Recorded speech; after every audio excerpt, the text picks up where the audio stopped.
as a year after going 6-7, this Oklahoma team, ranked 6th by the College Football Playoff Committee, ranked 8th, is in position not only to make the College Football Playoff, but to host a first-round College Football Playoff game. Okay, we'll take a little bit more inventory and look at some games of import today. Other teams in the College Football Playoff picture from this weekend. Huge win by Georgia over Georgia Tech. Texas A&M upset by Texas. And, of course, the Iron Bowl after this one a little bit later. But the SEC still in very good position to get 5 teams into the College Football Playoff with 5 teams in the top 10, including this Oklahoma team. And welcome, everyone, to the All-State Kickoff. Mark Jones, Roddy Jones, Quint Kesselnick down in the field. Glad you decided to tap in. Let's take a little bit more inventory because there's a lot to talk about. In the big picture, panoramic view, the coaching carousel continues to spin towards LSU. Our ESPN insider, Pete Thamel, says that Lane Kiffin is the favorite to become the LSU head coach and that the school is optimistic about being able to sign him. Roddy, what does that mean for LSU on the field today? Well, it means they've got an incredible opportunity on the field and off the field today. On the field, you can go on the road and beat a top 10 team and ruin the College Football Playoff hopes of the Oklahoma Sooners. And off the field, you have a potential to steal the head coach of a top 10 conference rival. And by the end of the day, maybe by the end of the weekend, Lane Kiffin could be the head coach of the LSU Tigers, which would be a monumental shift. Weaken one of your rivals in the process. I like that angle. Let's take a look at how we landed here in the first place. LSU started off in the top 10, a prominent team, one of the favorites to win it all. Started off 5-0, then lost 3 of the next 4, dismissing Brian Kelly as their head coach, as well as the athletic director, Scott Woodard. Then they focused their sights on Lane Kiffin at Ole Miss as their next head coach. Roddy, we're still waiting for the smoke to come out of the coaching Vatican to see if anything happens on that front. But when you take a panoramic view, what does it mean moving forward for LSU? Well, it means LSU is all in. 3 of the last 4 head coaches for this LSU program have won national championships. So the standard is the standard, and they have shot high with Lane Kiffin. I don't know what the plan B is if Lane Kiffin does indeed decide to stay at Ole Miss, but it's very emotional a decision for Lane Kiffin. He has to decide, and Ole Miss has to decide, if he takes the LSU job, will he coach this Ole Miss team through the College Football Playoff? A lot on the line today. Yeah, a lot of emotion swirling from all sides of the equation as we go down to Q. Thanks, Mark. Frank Wilson is the interim coach of LSU, and he has been charged with steering this program through what has been a turbulent month. One thing he's relying on today is he's told his players, we want to finish this thing the right way. And this coaching staff told us they're asking the players to put their best on tape, to put their resume on tape, whether that be for the NFL, whether that be for the next coach at LSU, or whether that be for the portal. So the Tigers looking to finish strong and put that work today, Mark, on tape against Oklahoma. Well, folks, if you like defense, today is your cup of tea as we take a look at the All-State Spotlight, and it focuses on the 2 defenses. LSU, one of the top defenses in the SEC, number 6 overall, and Oklahoma leads the nation in a couple of categories. And both offensive lines for these teams have some shuffling due to injuries, so defense is going to be the story of the day. If you love good defense, hard-hitting, aggressive, pressuring defense, this is your game today. Feels like it's going to be a low-scoring contest. We're going to take a short break and head back to the studio with Kevin and a guy that has some feelings on LSU, Booger McFarland. Mark, thank you. We'll get to Booger's thoughts in a moment when we talk about LSU game here, and we take you inside the stadium in Norman. Oklahoma, when they face this LSU team that has struggled scoring, what's the key for the Sooners? Well, the key for the Sooners, they got to continue to get after the passer. Oklahoma's defense is one of the best pass rushing defenses in America. LSU's offense hasn't scored 25 points or more against a Power 4 opponent this season, so can the Oklahoma defense continue to dominate this LSU offense? For LSU, you got to score points, and potentially you may be getting that offensive genius in Lane Kiffin. We'll find out, of course, down the road as decision day is looming for Lane Kiffin in the next. A win begets triumph, relief, and belief. Effort found sooner than later. You are what you believe you are. You got us a hell of a football team. Staring down doubters and the odd hater. Echoes from the past fill the lobby.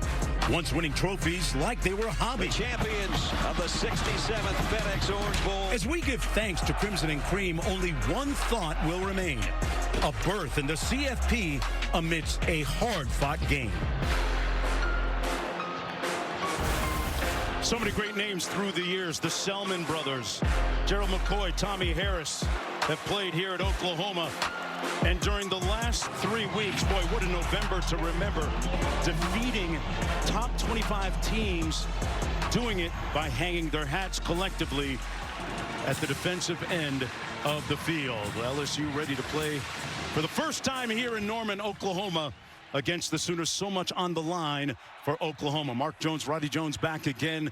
Roddy, this Sooner defense has been impervious for the last couple of months. They certainly have. Brent Venables before the season made the decision to take over defensive play calling, and it has changed the way that this Oklahoma team has operated. They've got an excellent defensive line that gets you in third and long situations, and then when they get you in third down, their pressure packages are elite. 6 guys around the line of scrimmage, and even though they're going to drop the 2 ends, the blitzing nickel from the secondary ends up getting on the running back, and despite picking it up pretty well, Davon Jordan runs through the running back and is able to bring down Ty Simpson. But even when they have 6 around the line of scrimmage, doesn't always mean they're bringing 6. They drop 2 to the field, and Alabama ends up with 3 offensive linemen trying to block 1 defensive tackle. It ends up with a free rusher for Oklahoma up the middle. An errant throw by Ty Simpson ends up in the arms of Eli Bowen, who takes it for a pick 6. Mark, this is a Oklahoma defense that has scored touchdowns in 2 of the last 3 games, and Brent Venables' aggressive nature has really defined this season. Holding Missouri to just 6 points in their win last week. Hey, folks, you're watching the SEC on ABC, presented by Burger King on an irradiant Saturday afternoon here in late November. Let's go downstairs to Quinn Kessenich for more. Quinn? Almost 4 years to the day, Brent Venables was hired as the head coach here at Oklahoma, and he made a promise. He made a promise to the fans. He made a promise to the program. He said, we're going to have an elite defense, a defense defined by physicality, a defense refined by relentlessness, by a punishing attitude, and by a defense that is suffocating. Well, he's delivered on that promise. We're going to track those 4 pillars of this Sooner defense today during this game.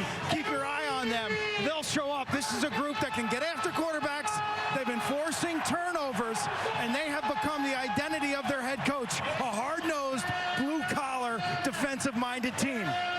Spitting an image of their head coach, first in the country in sacks per game as well. Well, Frank Wilson is the interim head coach on a 2-game win streak for LSU. Former head coach at a couple of other schools and taking over, and he has done a wonderful job, as Quint pointed out a little bit earlier, of being able to insulate his players from some of the outside noise and static. Trying to get his offense in gear today against one of the top defenses in the country. Oklahoma won the toss, deferring to the second half. LSU will have the football to start this game.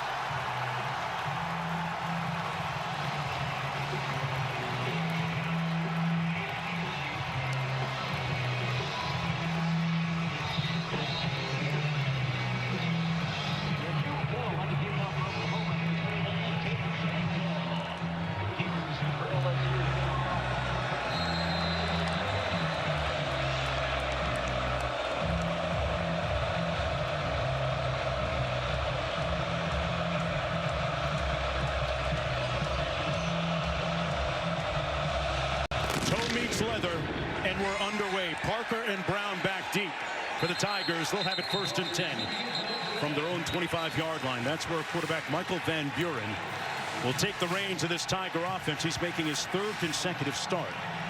Last week was 25 of 42 in that 13-10 victory against Western Kentucky. Took over for the injured Garrett Nussmeier several weeks ago. There's a look at the numbers the last 2 games for Van Buren. 6 foot, 190, very good mobility. And a guy very familiar with Oklahoma, and Oklahoma with him, because when he went into the transfer portal, the Sooners were one of his pursuers.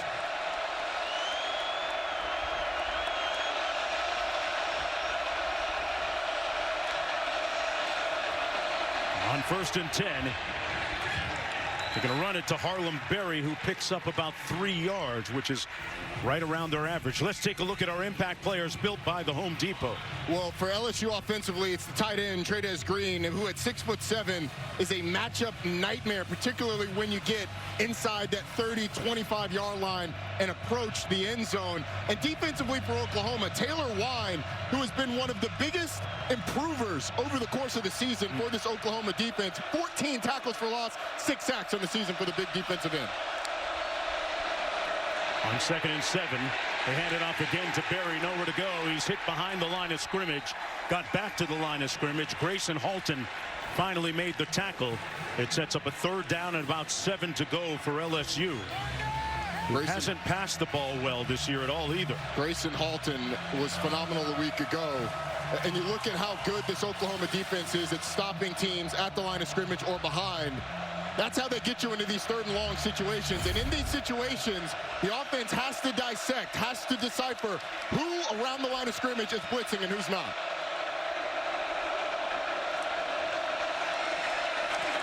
Gets it out quick, complete to the edge. That's Brown.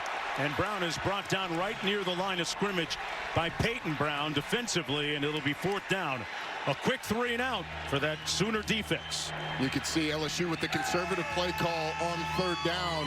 Not only is that because of the aggressive nature and how proficient Oklahoma is at rushing the passer, it's also very windy out on the field, and LSU was going into the wind, now punting into the wind.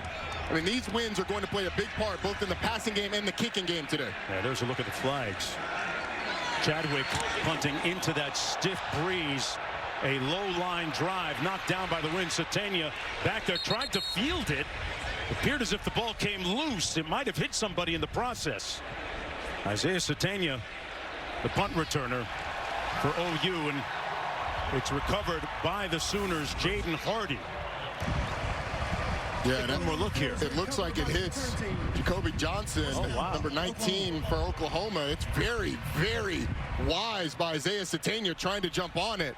Oklahoma fortunate, but you can see how that punt, not only was it off the side of the foot of the punter, but once it got up in the air, it absolutely died because it was going into that strong wind. 1st and 10 for John Mateer. A year ago, he led the nation in touchdown passes with 44 at Washington State. Going to hand it off on 1st down to Xavier Robinson. Nowhere to go for Robinson. He might even lose a yard or 2. Q, what's the weather like down there? I think I see Dorothy and Toto blowing by in the wind. Yeah, you sang the song from Oklahoma. The temperature's in the low 50s, but the key storyline, the wind is whipping about 20 miles an hour left to right across this field. It comes into the stadium on the left side, drops down low, and then swoops around in that right end zone. And it's going to be a main storyline in terms of special teams, Mark, and then the throwing game. Mateers with the wind on this drive. We'll keep an eye on that. They go empty formation. He completes his first pass to Burks. Deion Burks making the catch, picking up about 6 on the play. Dak Pyburn making the tackle. LSU had a little bit of a stunt up front. It's a good pickup by an Oklahoma offensive line that's missing its starting center, Jake Michla. Weewu moves over to the starting center spot, and Mateer had it picked off. It's deflected, tipped off, and it's coming back the other way. Perkins all the way inside the 10 to the 5. Harold Perkins, one of their best players defensively, with another huge play. That's his 3rd interception of the season.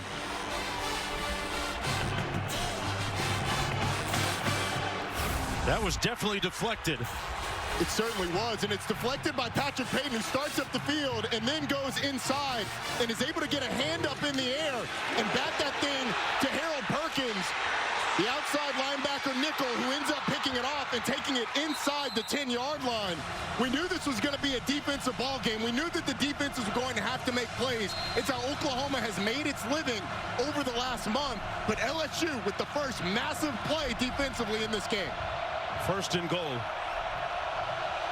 From just inside the 5-yard line. Roddy, you talked about Trades Green, that tall target at 6'7", number 14. Van Buren in the end zone, and it's picked off. They took it right back. Peyton Bowen.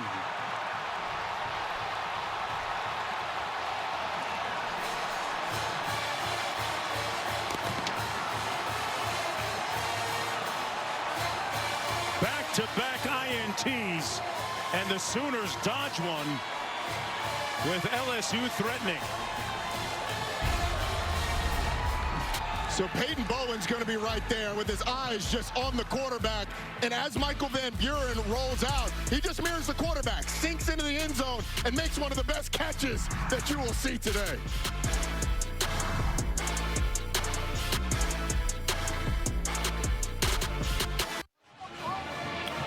Some early pyrotechnics, fireworks in the early going here. 7 plays, 2 interceptions. And in the residual, we've got 1st and 10 Sooners. Here's a look at how both of them happen. This is the first one. Patrick Payton bats the ball in the air. Harold Perkins ends up rolling. The coaching point there, I think, is cut back on the quarterback, try and get that thing in the end zone. And then the next play, Michael Van Buren rolls out, tries to get it over the hands of Peyton Bowen and isn't able to do it. Atier hands it off to his tailback, Torrey Blaylock. Brought down by West Weeks. Nice gain on the play of 7 by Blaylock, the 5'11 freshman. Up at the line of scrimmage quickly. They'll run it again. Nowhere to go that time for Blaylock. Stuffed up by a couple of tacklers led by Butler. It'll be 3rd down. Sooners going tempo here. And these are the situations that both teams are going to want to avoid. Neither has run the ball particularly well this year, but with the wind, the throw game is going to be tough to consistently execute. So if you're LSU, the thing that you can't let happen on this play is let John Mateer get outside with his legs and convert the 1st down on the ground. 36 for the Sooners. Satania, their home run hitter in motion. He floats over the middle. Satania makes the catch and is brought down. No, it's incomplete. He was the target. He's the one that broke the long one last week against Missouri. But it's a quick 3 and out for the Sooners. Feels like it's one of those games where it's going to have to be big plays for Brent Venables and his squad, and for this LSU team. LSU is going to be kicking themselves for the interception after their interception down in the end zone. But special teams field position going to play a big part today. Xavier Thomas back deep. Grayson Miller averaging almost 47 yards per punt. With the wind at his back. Chance to return it for Thomas on the reverse. They set up a reverse. And he's brought down at the 31. That's Barian Brown. So after that 52-yard punt, it'll be 1st and 10 from there. Hey, coming up next on ABC, we cap the night with the 90th Iron Bowl. The Tide look to cement their playoff hopes. It's available also on the ESPN app. At 7:30. Alabama can punch its ticket to the SEC championship game with a win where they would face Georgia because of the Texas A&M loss yesterday. If Alabama loses tonight, Ole Miss goes to the SEC championship game, and the Lane Kiffin saga continues next week, potentially as well. We got some drama, folks. 1st down and 10 for the Tigers. Van Buren delivers a strike right around the 35 to Barian Brown. 4-yard gain on the play. Hey, Mark, this is the play, the Van Buren interception. So he ends up rolling out, and I want you to watch the distance between him and Peyton Bowen here on the outside. So as he rolls out, Peyton Bowen, the eventual interceptor, is kind of sprinting towards the edge. I think Michael Van Buren, if he just takes off, it's a foot race to the pylon. He might score. If not, he's going to be inside the 5-yard line with an opportunity to keep playing. He's pretty dynamic when he runs the football. Tigers run the football. And that was Van Buren keeping it himself. Just under 10 minutes to play in the opening quarter. We've already seen a couple of interceptions. 2-yard gain on the play by Van Buren, and they're up to the line of scrimmage quickly. 3rd and 3. And that's batted down at the line of scrimmage by Kip Lewis. And 4th down coming up for LSU. Going on the field, it's an incomplete pass. 4th down. They actually had Oklahoma in a little bit of a tough spot because 3 guys were in the same spot, but Kip Lewis ends up blitzing, sees the quarterback starting to throw the ball, jumps in the air and bats it down. And I like the tempo from LSU on 3rd and short, but if you're going to have Oklahoma confused and moving around, just run the football.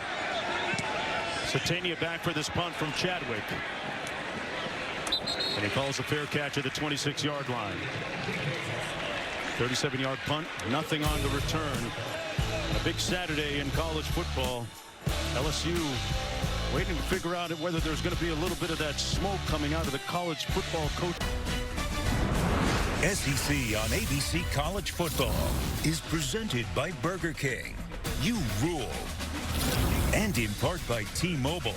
If you didn't know T-Mobile has home internet, you do now.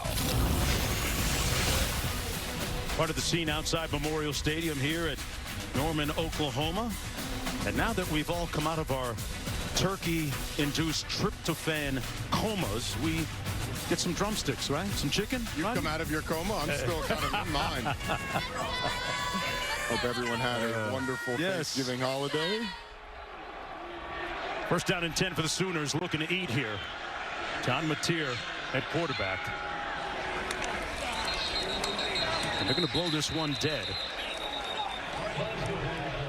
Mentioned some of the changes OU's had on the offensive line. Offense, number 56. 5-yard penalty. Still first down. We got the freshman, Michael Fasusi, who is a massive recruit. And he's done a nice job, albeit made some freshman mistakes. How about this? 100% chance for 4 teams to make the CFP now, according to the All-State Playoff Predictor. That's technically a certainty, a done deal. Yeah. I mean, what if the quarterback gets it? Yeah. They're going to hand it off this time to Xavier Robinson. Picks up about 3 yards on the play. What a big November that it's been for Oklahoma. Talked about the fact that they have been indomitable, especially at the defensive end, defeating Tennessee at Tennessee, Alabama at Alabama, and winning last week against Missouri, another ranked team. And Brent Venables has documented, has really reimagined this team in his own defensive-minded image. Everything that they want is right in front of them today. They keep it on the ground with Robinson. Butler makes the tackle. The thing that they have not done particularly well offensively this year is run the football. And on a day like today, where you want to try and stay out of these 3rd and 11 situations, these 3rd and longs, finding creative ways to run the football and easy passes either at or just in front of the line of scrimmage that can almost operate as a supplement to your run game are going to be crucial. But on 3rd downs, it's about picking up the pressure that this LSU defense may bring. On 3rd and 11. Satania in motion across the defense over the middle. It's caught out near midfield. Gibson with the grab and the first down. The biggest play of the ball game so far for the Sooners. A pickup of 27. Giovanni Gibson. Sooners up at the line of scrimmage. They get it out quickly to Burks. And Burks makes it across the 45. Brought down by West Weeks. 3-yard pickup, 2nd down and 7. And that's the supplement to the run game that OU has to use. Those little now screens out on the perimeter, high percentage passes, but operate by getting the ball in the perimeter quick. It kind of supplements the outside part of the run game without actually handing the ball off to the running back. Mateer hands it off again to Robinson again. Picks up a yard. Pyburn makes the stop. This was that 3rd down. There's Giovanni Gibson. And the thing that John Mateer sees is the safety, A.J. Halsey, vacate the middle of the field. It opens perfectly for Giovanni Gibson to convert that 3rd and long. Nice blocking up front by the offensive line that's been shuffled. And here they are faced with another 3rd down. And Arbuckle looking to press the right button for Oklahoma, their offensive coordinator. He was with Mateer at Washington State. Mateer almost intercepted, broken up by Halsey. And there's a flag down on the play as well.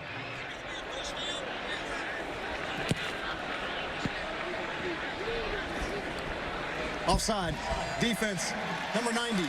In the neutral zone at the time of the snap. That 5-yard penalty results in a first down. Jacobian Guillory offsides. And Mark, I understand what John Mateer saw there. I mean, Jaron Koenig was wide open initially up the middle. I would have loved to have seen him take a shot to the outside, especially when you got a free play. Let one of your receivers, the possibility of them going up and making a play or even a pass interference would get you more yardage than just the 5 that they got off the penalty. 1st and 10. They're going to blow this one dead again. Flag down at the 35. Offense, number 12. 5-yard penalty. Still first down. Aaron Koenig, tight end offsides. So they'll move the ball back to the 42-yard line. Oklahoma 3-1 all time against LSU. Pardon me, 1-3 all time. It's LSU's first time playing here at Memorial Stadium.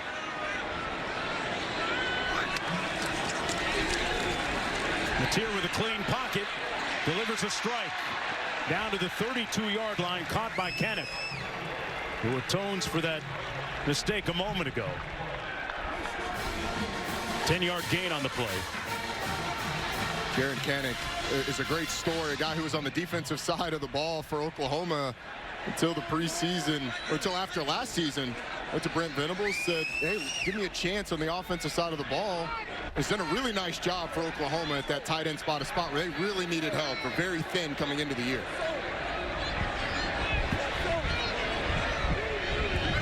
Sooners go empty.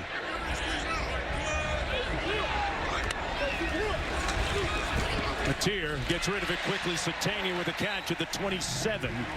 Halsey making the tackle immediately. They're going to give him forward progress for a first down at the 26 on the 6-yard gain. Sooners finding a little bit of rhythm now, Roddy. They are, and they're doing it with an offensive line that, as we mentioned, is a little shaken up. You've got Jake Michler, the starting center, out today due to an illness. So Fabechi Wiwu slides from that right guard position to center. Ryan Froje, who started the last 4 games at right tackle, goes to right guard, more of a natural guard body anyway. Derek Simmons, who started 6 games at tackle earlier this year, is at right tackle. Mateer incomplete at the 20-yard line, intended for Gibson, who made a catch a little bit earlier. DJ Pickett is the guy defending on the play, and he's somebody, number 3 for LSU. You want to be careful throwing the ball on his block, because he's got a bunch of big plays that he's made this year, including an interception last week. A cornerback at 6'5". Yes, let me say that again. A cornerback at 6'5" was a top 10 recruit in the country, number 1 corner coming out of high school, and he's performed at a really high level. That's what I expect this LSU team to do, go man-to-man and challenge these receivers. They keep it between the tackles on the ground, with Torrey Blaylock powering ahead to about the 21-yard line. Halsey and Perkins making the tackle for the Tigers on the play, setting up a 3rd down and 5. We've seen John Mateer make some plays. If you get a look at the last play, we've seen John Mateer make some plays on 3rd downs against zone coverage. I'd expect LSU to lock up man-to-man. You've got Mansour Delano on one side, the best corner in the country. DJ Pickett, who we just talked about, on the other. I think you challenge these receivers to get open against man-to-man.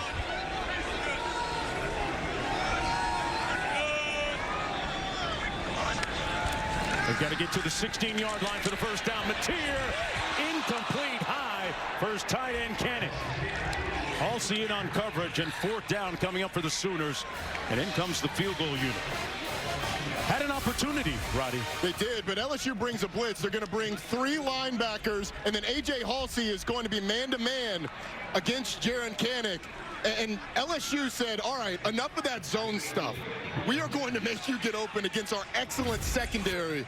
And they're able to get a stop on 3rd down. Now we see Tate Sandell, the best kicker in the country. Missed his first field goal attempt of the season, and looking for his 23rd straight since. Like I said, looking for his 23rd straight. Got it. Sooners on the board first.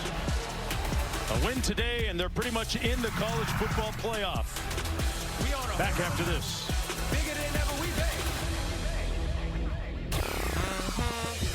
Got our own Survivor Series going on here today. Oklahoma with big stakes on the line, taking on LSU for the 5th time all time.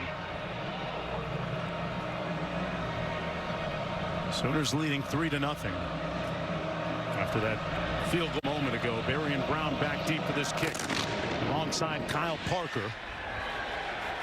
And they'll take it 1st and 10 from their own 25-yard line.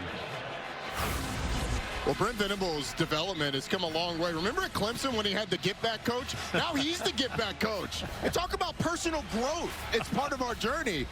Brent Venables certainly experiencing that. In all seriousness, his defense and him taking over that defense has been a game changer. He's one of the best defensive minds in the country. And in a year and in an era where coaches are often criticized for calling plays, we've seen 2 examples. Brent Venables here at Oklahoma, Mike Elko being much more involved in the defense down at Texas A&M, coaches betting on themselves and calling their own plays, and it paying off in a big way. You think it starts a trend going that way again? I do not. Okay. Okay. But maybe. You never know. Trendsetters. Venables done a great job, as you just said. Van Buren gets it out quickly, incomplete for Barry and Brown. It'll be 2nd down and 10. Van Buren completing 64% of his passes on the season. This is his 3rd start. But look at Oklahoma's defense with respect to turnovers, especially the last 8 games. You talk about a snapshot of opportunistic and being able to capitalize on a lot of those turnovers as well. 1st in the country in sacks per game, yards carried allowed per game, and 6th in points allowed per game.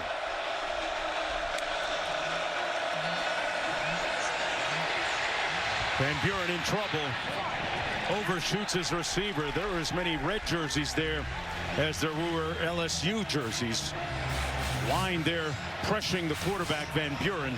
And quickly it's 3rd down and 10. And this has all been set up by that 1st down play where Michael Van Buren was inaccurate on the throw. That should be an easy pitch and catch to get you positive yards. Incompletion on 2nd and 10 gets you into a 3rd and 10 situation. And let's see if Brent Venables decides to dial it up. A lot of bodies around the line of scrimmage. Van Buren gets it out low, though. Incomplete, intended for Kyle Parker. And in comes the punt unit again for the Tigers. A frustrating possession for LSU. 3 straight passes, 2 of them with open receivers, and just inaccuracy from Michael Van Buren. And you got set up in perfect position inside the 10-yard line. Earlier in the game, Van Buren with an inaccurate throw throws it right to Peyton Bowen. A turnover immediately after you get inside the 10. And then here, 1st down and 3rd down, you have opportunities for completions, and he's not able to hit the receiver. Here's a punt from Chadwick. Satania back at his own 31, calls for the fair catch. 1st and 10 from there. Hey, there's the Taco Bell Live Más Student Section. Only one student section can claim the title as Live Más Student Section of the Year. Who will take home the trophy this year? Some real dedication to be out here with gusting winds up to 35, 40 miles an hour and have no shirt on. Facts. Big facts. I mean, yeah, this is a Palmer's cocoa butter type of day, partner. You know what I mean? I mean, that and a little chapstick. It is windy. Matter of fact, if you have either, can you pass it over here? I am in dire need. 3-0.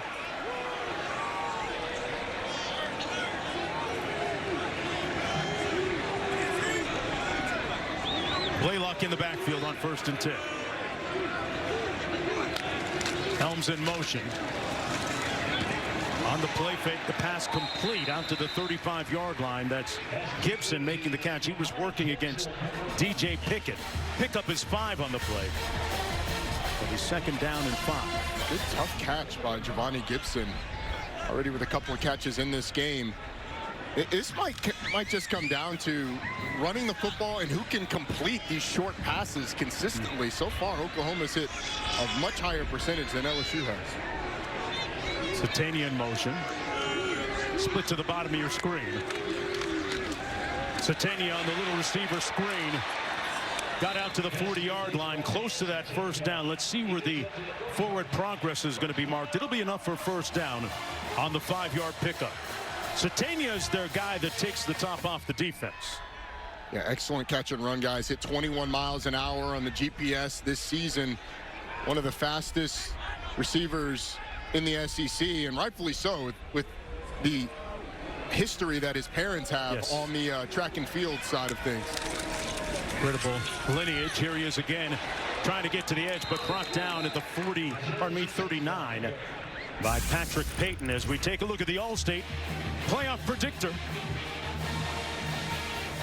Oklahoma's chances of making it to the college football playoff with a win, it's pretty much a lock. With a loss, it falls to 41%. You agree with those numbers? I think with a loss, it's probably a little high. But with a win, I mean, it becomes about whether or not they host, and that'll be determined by the SEC championship week. Downfield, Satenia, the intended receiver, incomplete.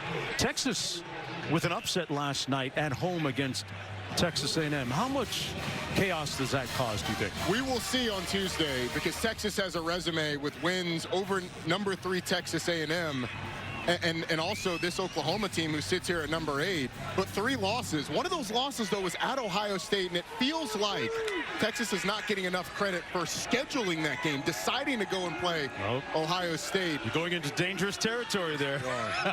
We'll talk about that one a lot.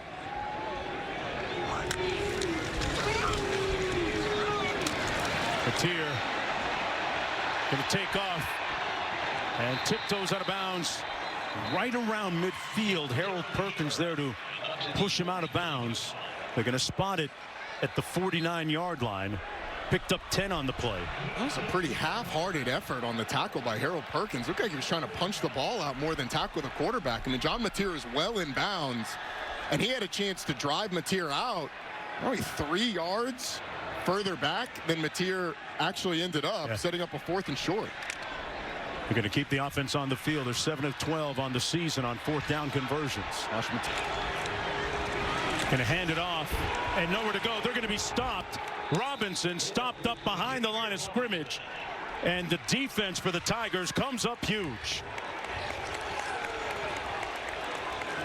Bernard Gooden was the first one to make contact. Bernard Gooden is right in the middle, and his ability to knife between 2 offensive linemen causes this. Gets in the backfield, wraps up Xavier Robinson, and stops him short. What a play by this LSU defense on the scramble by Mateer. But he could have been stopped a little bit shorter, as I said, but the big 4th down play sets up this LSU offense in good field position. Tiger passing game has been shaky. See the numbers, just 5 yards on the jet sweep. Nowhere to go for Thomas. Couldn't turn the corner. And there's a flag down in the play as well.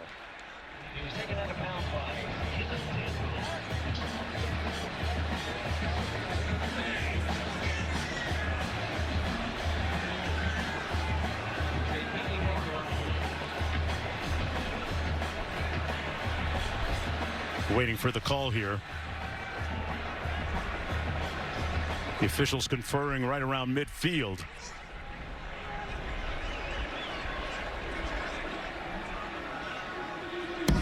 Personal foul, face mask, defense.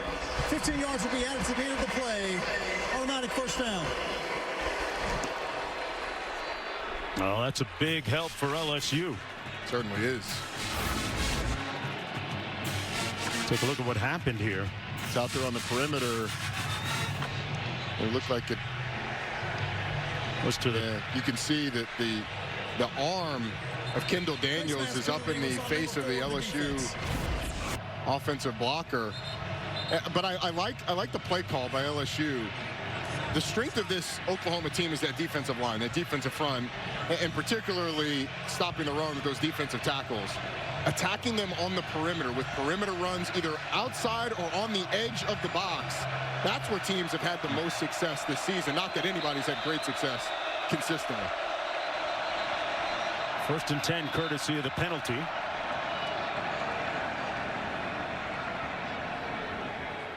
Officials going to have another conversation here. False start. Offense, number 10. 5-yard penalty.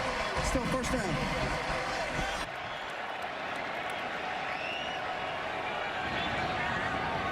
It's been that type of season for LSU. 7-4 coming in, but by their lofty standards, a model of underachievement. Frank Wilson taking over several weeks ago from Brian Kelly. First and 15 as a result of that penalty. Caden Dern in the backfield. On the double pass, downfield, got a man at the 20. It's caught by Sharp. And a first down. Xavier Thomas, it hung up there a little bit, partner, but hey, it got there in the end. Yes, it did. But there's the receiver, and he's just going to go up the field for the pass. Get Bauer Sharp thinking like he's going to block, and then takes off. And Xavier Thomas, look, you don't get style points on completed passes down the field, but a nice call by Alex Atkins, the offensive coordinator. Durham in the backfield. Van Buren downfield, incomplete, overshoots his intended receiver, Watkins. No flag on the play, and now there is one thrown.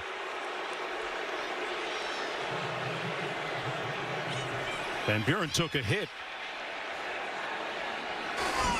Personal foul. Roughing the passer. Defense. Number 34. Half the distance to the goal. Automatic first down.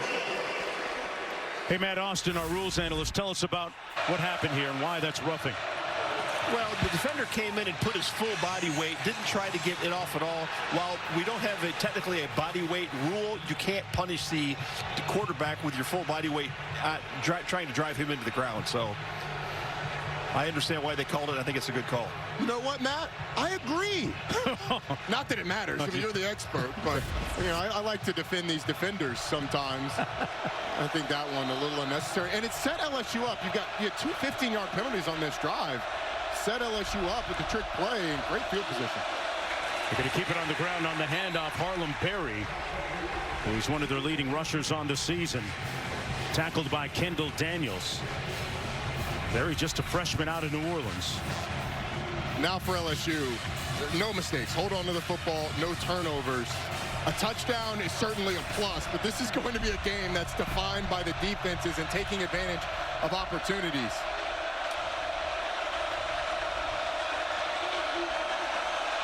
Sharp in motion. And we're going to see the expiration of the first quarter. LSU poised and intent on playing the role of spoiler this afternoon, as Oklahoma tries to lock in a spot in the college football playoff. The Sooners trying to turn the Tigers into little pussycats. We'll be back after this message and a word from your local ABC station.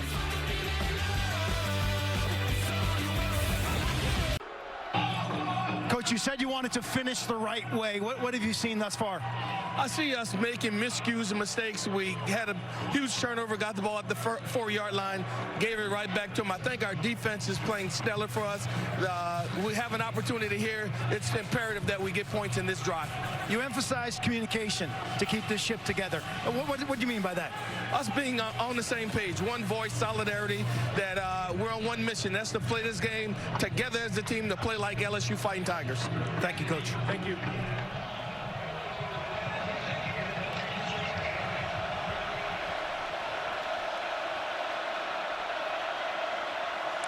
Start of the second quarter from the 11-yard line. LSU football on the handoff. Johnson nowhere to go.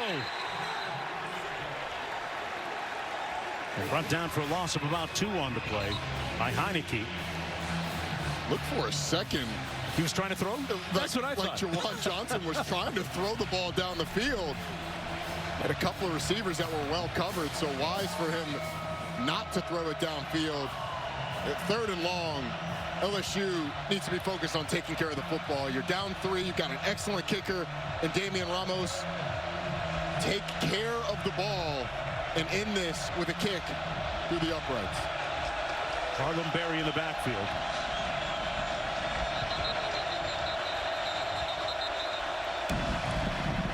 Timeout.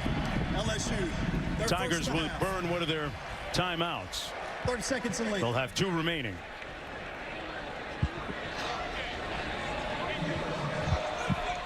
Look at the numbers last week. Wow. Last week against Western Kentucky, it was tough. 9 penalties for 79 yards. Really tough day on 3rd downs. 3 of 15, including 1 of 6 on 3rd and 1 to 4 yards. Short yardage was was troublesome for LSU. They were disjointed offensively. There was a long stretch during that game where they didn't hand the ball to a running back against one of the worst rush defenses in the country in Western Kentucky. But Hilltoppers had a late interception, made it really close at the end. A late fumble return for a touchdown. Yeah, it did make it very close. That score ended up being 13-10. It was 13-3 for most of the fourth quarter, and then they made it very interesting. See what LSU does here. Coming out of the timeout, ball at the 13-yard line, 3rd down and goal. With the change of quarter, they've got the wind at their back now.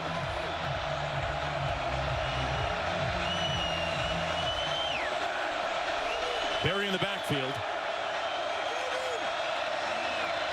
Van Buren hands it off to Harlem Berry, who plows ahead down to the 7-yard line. It'll be 4th and goal. I think that's a smart play call by Alex Atkins, the offensive coordinator. Just run the football, set yourself up for a chip shot field goal, although with the win today, nothing is exactly a gimme. Yeah. But LSU kicking into the win with a guy who's made a school record 67 field goals in his career. Well, we got 2 of the best place kickers in all of college football on display here today. Ramos will attempt this one from 24 yards out.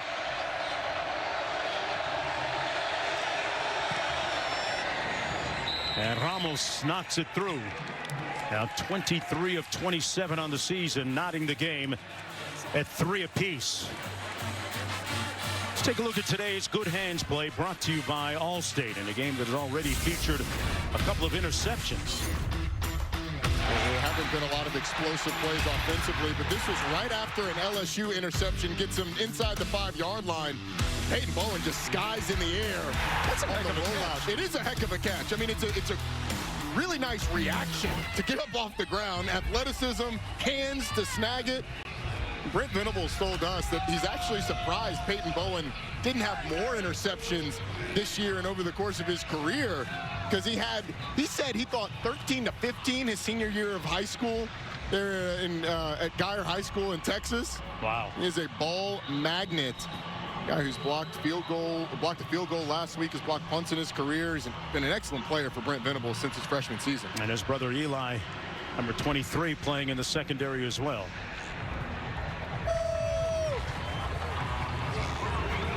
Another boisterous crowd on hand here at Memorial Stadium. Oklahoma with a win today, according to our CFP calculator, would have a 99% chance of making it.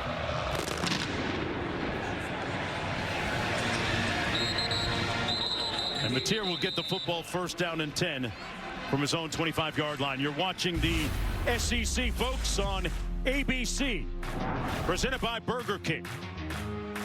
This is the last Saturday in November. Roddy, we were talking about how tough it is to turn things around, and Coach Venables has really reimagined and kind of made this team look a lot different, coming off back-to-back 6-win seasons. We'll talk about that in just a bit. 1st down and 10 for the Sooners. Satania in motion. Mateer wide open at the 25. Hit Gibson, but am I wrong? If that's a better throw, he's still running. He might hit his head on the goalpost. I mean, it's a foot race to the end zone. There's a couple of LSU defenders back there, but I mean, this ball it's actually a pretty good target.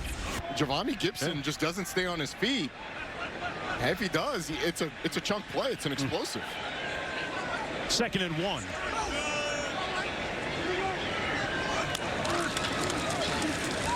Mateer gets it out off the RPO and hit immediately as soon as making the catch by Deshaun Spears was Satania.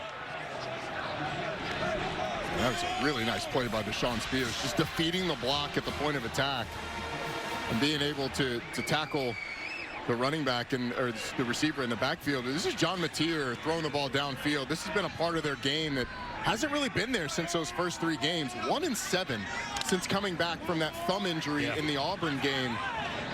Came back against Texas. excuse me, 1 for 18. It's 5.7% completion percentage down the field. What about the health and fitness of that surgically repaired hand? Gets it out incomplete. Intended to Helms, and it'll be 4th down. Made that a tough catch, maybe a little bit tougher than it had to be. I mean, Helms comes across the field, and if this is a catch, this is another one where there is an eternity to run. I mean, there is nobody back there other than the corner with a blocker downfield. It's an explosive play waiting to happen, something that Oklahoma, again, has struggled to create consistently. That time, Ben Arbuckle dialed up a couple of them with the ability to create chunk plays and explosive, and Oklahoma just not able to execute. Grayson Miller punting into the wind. The wind really knocked that down, but it carries all the way down to the 23-yard line, where it'll be 1st and 10 from there for the Tigers after that 44-yard punt. Not a lot of offense, we know. Back after this.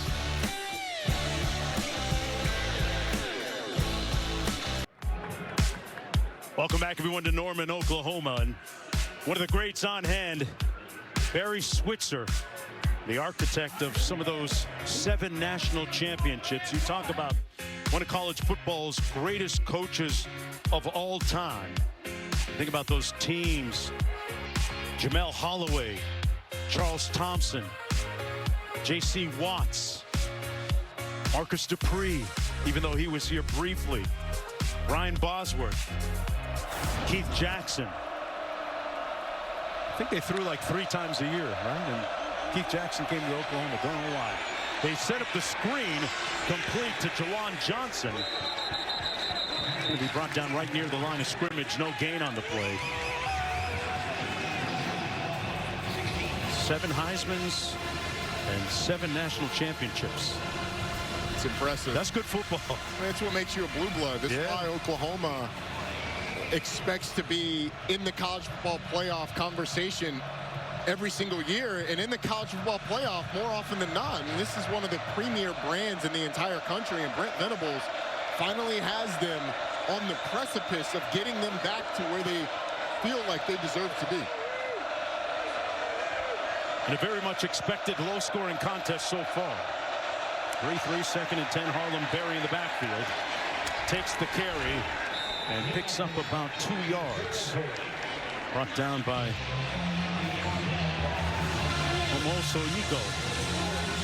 Omosigo, pardon me. And now how aggressive will LSU be offensively? Will you chance it with a lot of people around the line of scrimmage for Oklahoma?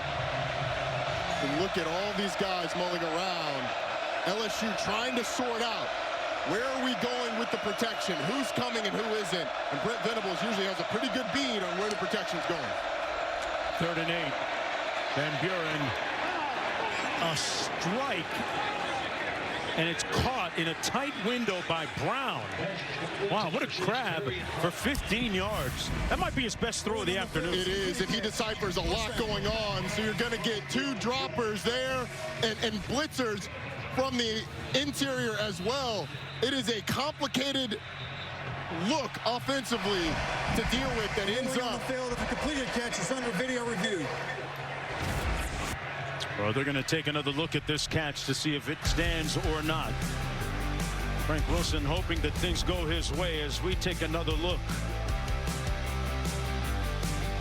Oh, I would say that's incomplete. Oh, yeah. Back after this.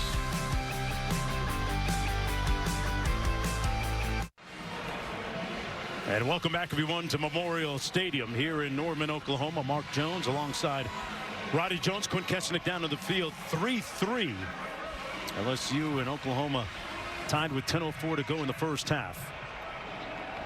The previous play was reversed.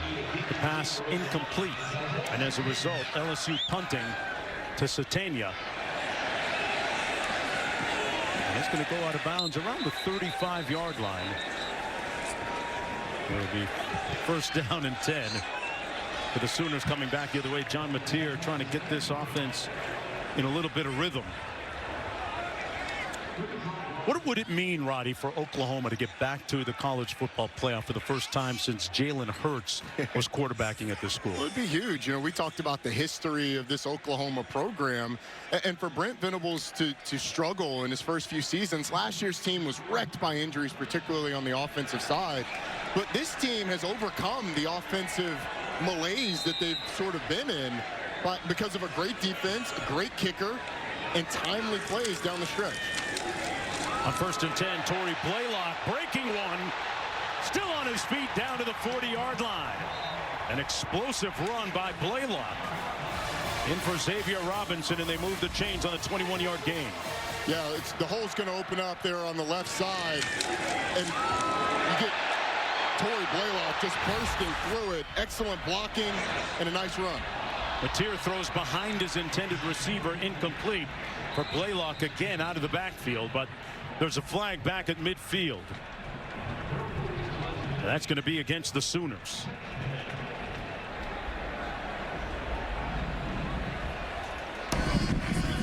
Holding.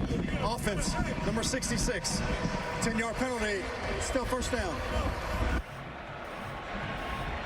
5 penalties now for 45 yards against Oklahoma. Penalties have really been killing the Sooners. Yeah. On the drive that ended up in the LSU field goal, multiple 15-yard penalties got them down inside the 10.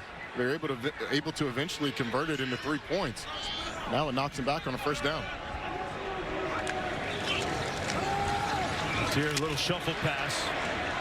Kanik, the tight end, brought down by Pyburn. You know, Mateer began his college football journey at Washington State after initially committing to Oregon. And at Washington State, he backed up a one Cam Ward. And this was prior to Cam Ward becoming Cam Ward, of course, before he transferred to Miami.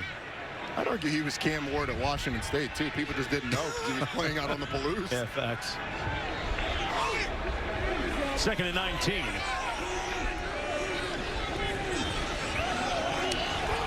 Sooners go empty. Mateer behind his receiver again. Kanik. Let's go quickly down to Q. John Mateer sidearm release and ball placement today has been subpar, leading to a smattering of boos here. This is an Oklahoma fan base that's got high expectations for this game. This game they circled on the calendar. This is the game that puts this team back to relevancy on a national level, and you can hear the frustration. They know it's not going to be pretty, Mark, but they're lacking patience right now with this Sooner team. Wow. 3 points on the board. You can understand their pain, Roddy. This team has an opportunity to go to the college football playoff. You chill on the booze, Oklahoma fans. Mateer running and brought down at about the 41-yard line. Short of the first down, P.J. Woodland stops him on the 6-yard gain. It has been a frustrating second half of the season offensively for Oklahoma, and a lot of that has to do, I think, with the thumb injury to John Mateer. I think some of that has to do with the fact that the defense and the special teams is so good that Brent Venables has taken the approach of conservatism offensively, right, particularly with a quarterback whose nature is to be a bit of a gunslinger. But mechanically, John Mateer throws off his back foot some, has a low delivery, and that does lead to some inconsistencies. Third punt of the day for the Sooners. Thomas back and watches it go out of bounds at about the 15-yard line. Call for the fair catch. There's a look at that surgically repaired thumb we were talking about a moment ago. The injury suffered week 4 in the Auburn game. We'll see how it holds up moving forward. Back after this.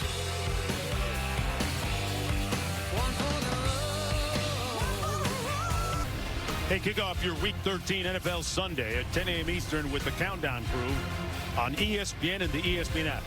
Here's our Week 13 Monday Night Football matchup. The Patriots hosting the Giants, 8 Eastern on ESPN, ESPN Deportes, and the ESPN app with Peyton and Eli on ESPN2. Coverage kicks off with NFL Live at 3 Eastern. First and 10 for the Tigers on the ground. Caden Durham with a nice gain out to about the 24-yard line. Picked up 8. They caught Oklahoma in a little bit of a twist. Defensive tackle vacates his gap, twisting around. The nose guard gets caught, not able to replace, and they're able to get a decent chunk on first down. That's why you have to stay committed to this run game, because Oklahoma is stout against the run, but there's so much movement up front that occasionally you will catch them in some sort of movement and be able to get a chunk play. They're number 1 in the nation in yards per carry allowed.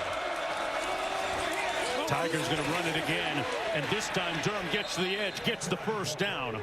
On a spirited run, they'll move the chains. 9-yard gain on the play. That time they were able to get the edge because PJ Adebawara doesn't keep his outside arm free. He engages with both arms on the tackle, and the bounce, Caden Durham's able to bounce it outside and get the edge. Good job by that Tiger offensive line that is totally rebuilt from a season ago. They lost all 5 players, including the number 4 pick in the draft. To the edge this time, Johnson. There's a flag down on the play. Johnson down at the 32-yard line. Tackle made by Kendall Daniels with 6:41 to go in the first half. That was a strange play because I think LSU felt like Oklahoma may have jumped into the neutral zone. I don't know that they did, and that's why the LSU offensive line didn't move. Holding. Defense. Number 6. 10-yard penalty. Automatic first down.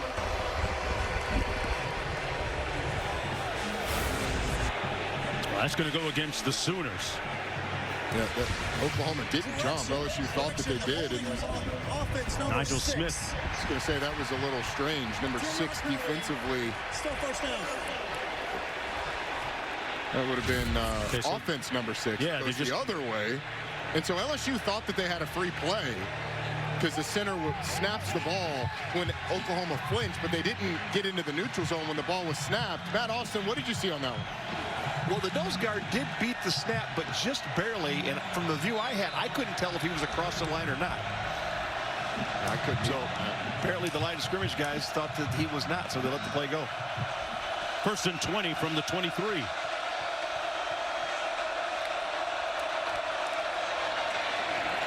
Harlem Berry going to be brought down at about the 27, picked up 4 on the play.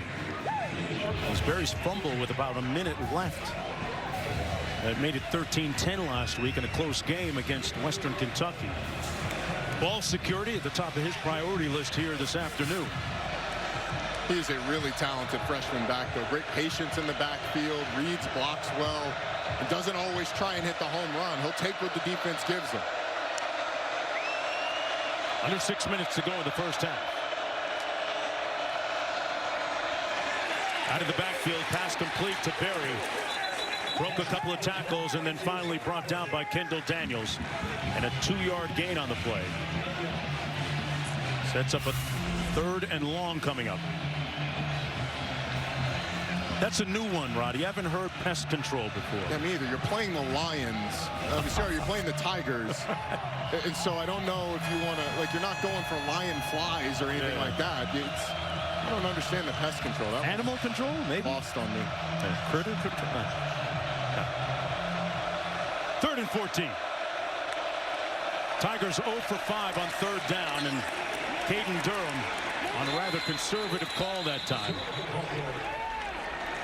Sets up 4th down on the 3-yard gain with 5 minutes to go. And pretty much what we expected in a low-scoring game. But you can see how important first down success is to these offenses with the way these defenses are playing. When LSU got a big gain on first down, they were able to convert and move the chains.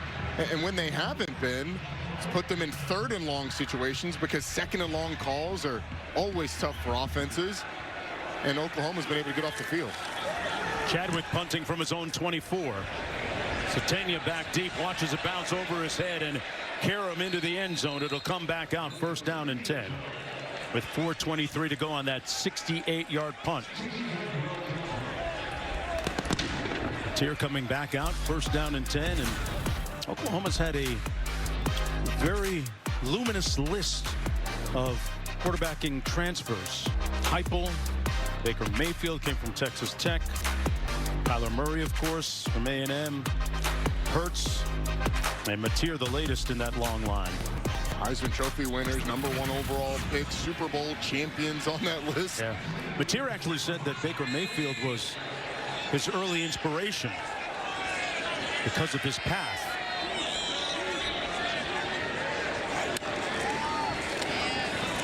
Mateer on the out, battle and caught at the 28-yard line. Good grab by Deion Burks. An 8-yard pickup, working against P.J. Woodland. Here's what Mateer had to say after that victory against Missouri. Winning is the goal, and that's all that matters. Some people say we should win pretty. I want to get back to that, Roddy, after this play from the 28. Under 4 minutes to go. Mateer keeps it.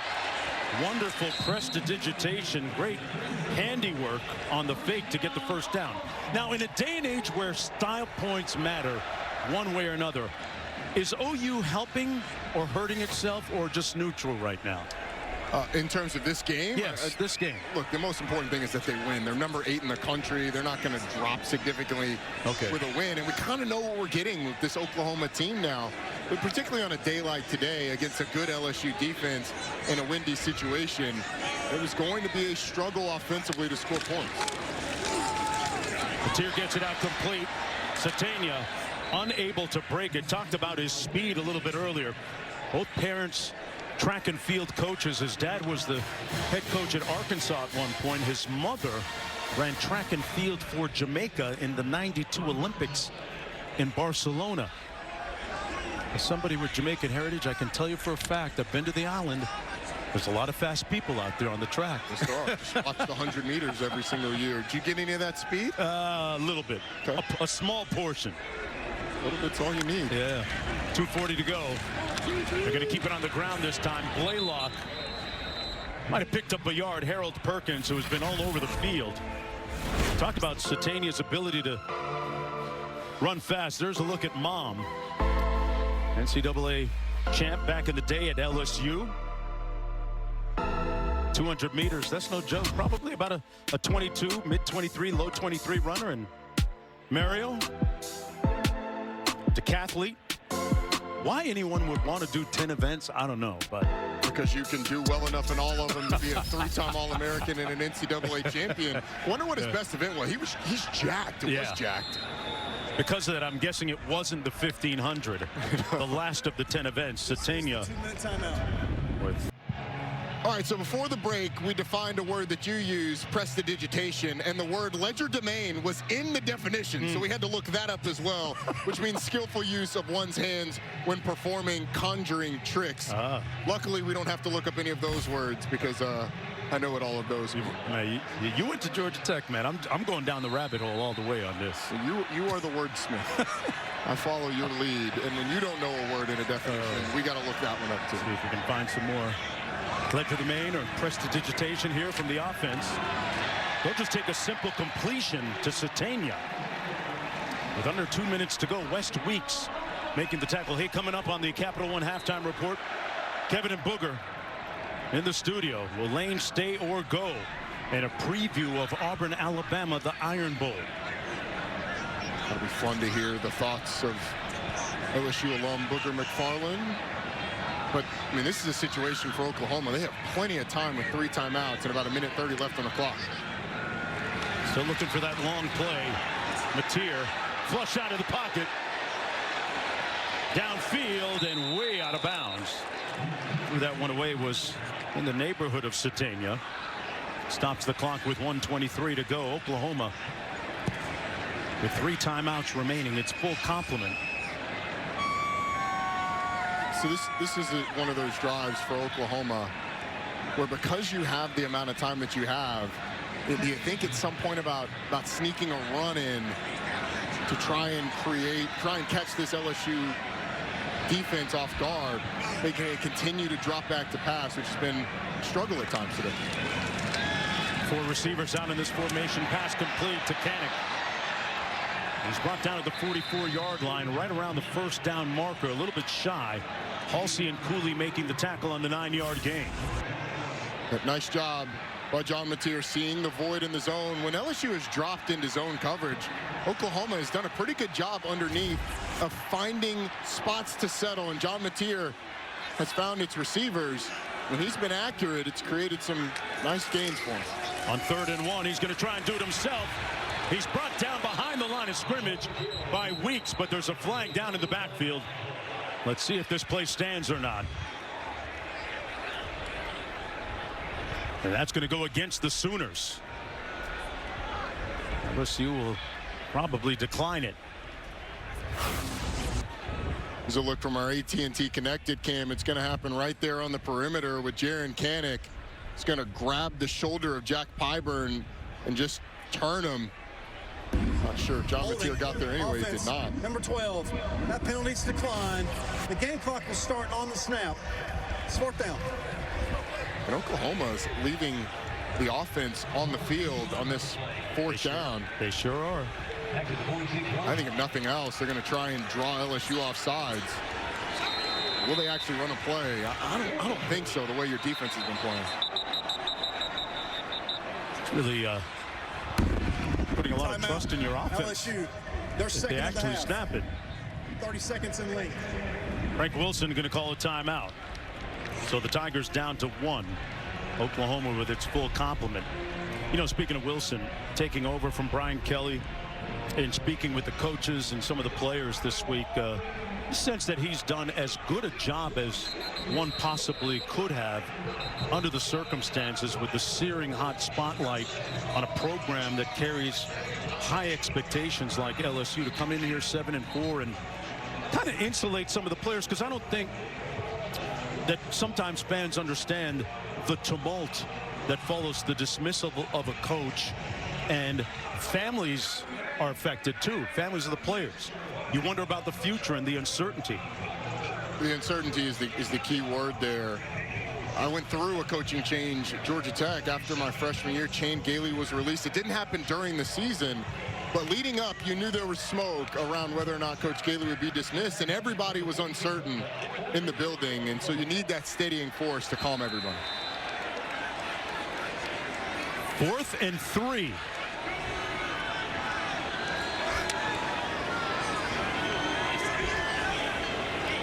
Play clock at 12.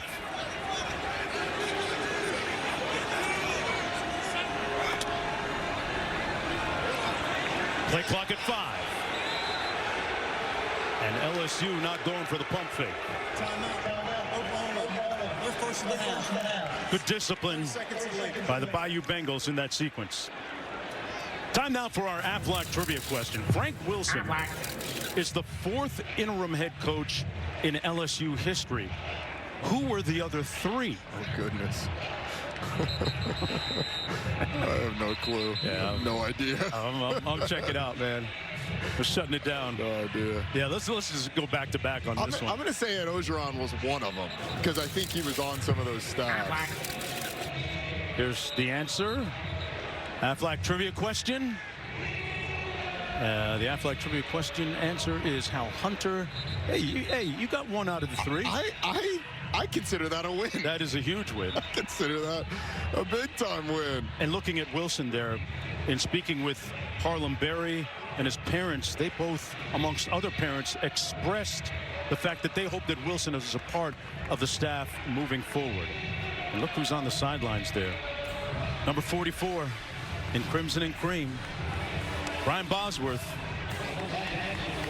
I remember how many young kids started cutting their hair like he did back in the day. Trend setter. I think Q was one of them. Still got that full coif. 4th punt of the afternoon for the Sooners. Rayson Miller at his own 40.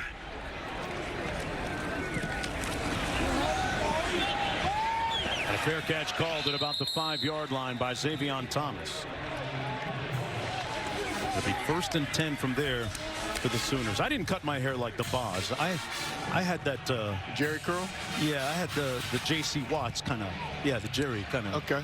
Nice little brush back. Was it like Coach Prime says, it looked wet, but it was dry? Yeah, exactly. There you go. You get just enough curl activator in there and you're good. Something like that. but without the not so tight on the sides. 3-3 ball game. Caden Durham in the backfield. LSU with one of the lowest rated offenses in the conference. They keep it on the ground conservatively. 6-yard gain on the play for Caleb Jackson. Their rush attack is dead last in the SEC. Yeah, and they don't have to snap the ball again. They can just take this thing to halftime, and it looks like that's what they're content to do. And is that a win for LSU? I think going into halftime tied 3-3 on the road at the number 8 team in the country in Oklahoma, it absolutely is a win for LSU. And the regrouping at halftime is going to be about how to get Michael Van Buren settled into this game and figure out how to create 1 or 2 plays offensively, because that may be all you need with the way this game is playing out. Amen on that. 3-3 at the break. Lane Kiffin's name lingering in the air this afternoon. We'll get news on that at halftime. Let's take a look as we go back to the studio for a lot more. Capital One. You're watching the SEC on ABC, presented by Burger King. Here in the 5th meeting all time between LSU and Oklahoma. Oklahoma vying for a spot in the college football playoff. That would happen most likely 99% according to our analytics with a win here today. It would also be their 10th win of the season against just 2 defeats. Deadlocked at 3 in a low-scoring contest that we pretty much expected when you look at the intransigence of the respective defenses. There's a look at Satania. Back for this kick. With the loss, Oklahoma still with a pretty good shot of making it to the college football playoff. I would argue that that is way too high a percentage of Oklahoma to make. What number would you say? 30? Close to 0. 0? I mean, Texas is a 9-3 team. Oklahoma would be 9-3 with a head-to-head loss against Texas. And so I think it would keep them out. Fair catch called. It'll be 1st and 10 for the Sooners. Hey, when you look at Oklahoma, not a lot of offense in that first half. How do you get Mateer in any kind of rhythm where they can have a sustained drive at this point to start the quarter? I think for Oklahoma, it's going to be a commitment to the run that gets this offense going. If you look at what LSU has been susceptible to this year, teams have been able at times to run the football on them. And so I think the run game is going to be big for him. And maybe that is with John Mateer as well. I mean, he's such a capable runner that if you use his legs rather than the inconsistency that you've seen through the air, maybe that gets you better dividends. Important to note that they have the wind at their back to start this 3rd quarter. Satania in motion. They keep it on the ground. Nice cutback by Blaylock, who bursts into the open field after the 38. Let's go down to Quint. Hard to kill. That's what Oklahoma's been this season. I joked with Coach Venables at halftime. I said, Coach, you're in familiar territory. He goes, yeah, this is one of those games, one of those gritty games. And they've done the simple things well this season, and they have won ugly. Let's see if they can do it again in the most important game of their season. Q, the hair looking a little disheveled with the wind down there, partner. Oklahoma keeps it on the ground. Yeah, that comes with the quaff, I guess. Hey, the picture doesn't match up with the current day quaff. Q. We'll work on that. Get to PR. As Oklahoma moves the chains out to the 38-yard line. Blaylock in the backfield. 3 receivers out to the bottom of your screen.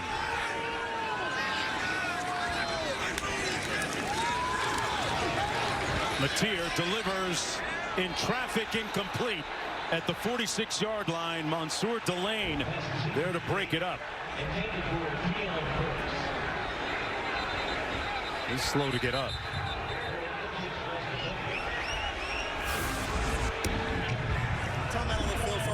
Mansour Delane ends up on the ground, but Harold Perkins looks like he gets there very early. I'm not sure the receiver would have had a chance to catch it anyway. I mean, Deion Burks was going down to the ground, but Delane clearly gets there early. Be curious to get Matt Austin's thoughts. Let's go to our rules analyst, Matt Austin. Matt, Why do you think the flag stayed in the pockets of the referees on that one? I would have to assume it was a poor angle, but Roddy, that is definitely pass interference. Yeah, I certainly agree. Thus the chorus of boos cascading down from the stands. One more look, yeah. He got there early, Harold Perkins. It would have been a miraculous catch by Deion Burks, but it wasn't uncatchable. Yeah. We would have had a shot at it. We at least would have had as good a chance as Mansour Delane. Frank Wilson obviously concerned about the status of his star corner. Mansour Delane might be the #1 corner in this NFL draft coming up. But Brent Venables wondering, hey, that should have been a 15-yard penalty. Transfer from Virginia Tech. Didn't play last week in their win against Western Kentucky. Hey, if you're Oklahoma, do you maybe take a shot at his replacement coming in? I mean, it's third down, so I don't think you do it here. And P.J. Woodland has played a ton of ball. Mansour Delane missed last week's game. P.J. Woodland's played really well behind him. And we got flags. That looks like it's going to go against Pierre Louis. Start. Offense, number 55. 5-yard penalty. Still third down. This is not a game that the offense puts on their reel or their resume right now. 6 penalties, 50 yards. That one, and an unforced error. I mean, they're shifting on the LSU defense, but this offensive line's got to be able to hold its water. LSU is running people on and off the field. 3rd and 15, and they're going to blow it dead as a result, Roddy. You saw it. Yeah. This won't count.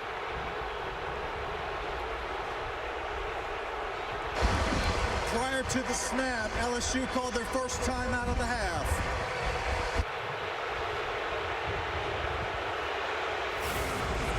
Oklahoma fans booing because they feel like they had one. Yeah, and they're running guys on and off the field. Clearly, there was a timeout called prior to the snap, but LSU, a little disjointed defensively, forces the timeout.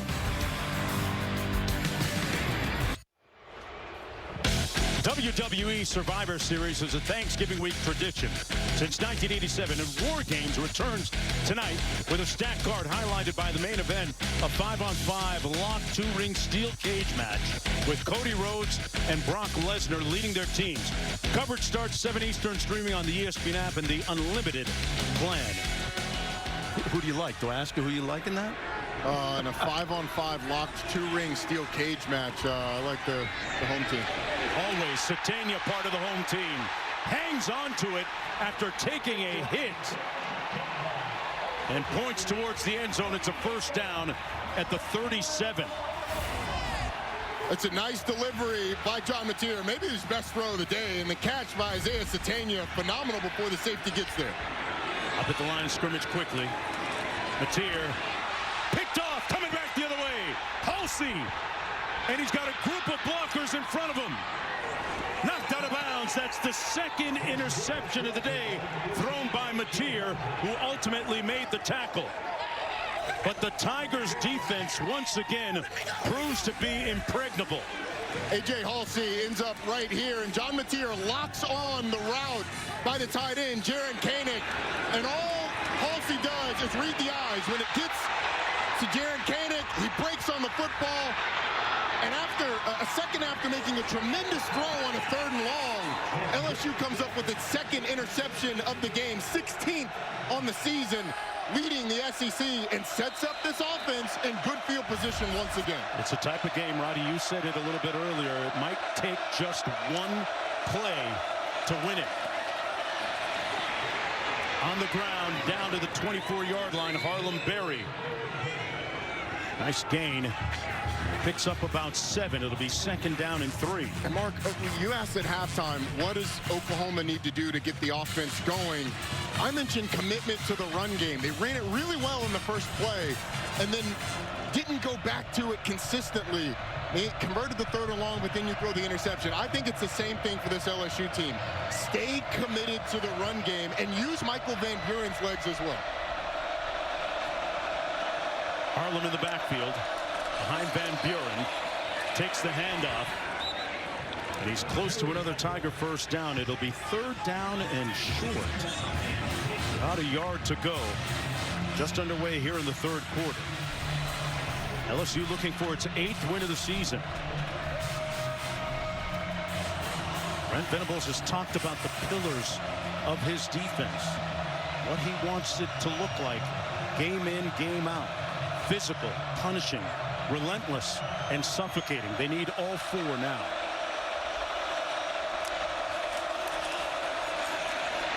Van Buren keeps it. Outrunning the defense. Van Buren lunging. Did he get in? They're going to spot it at the 2-yard line.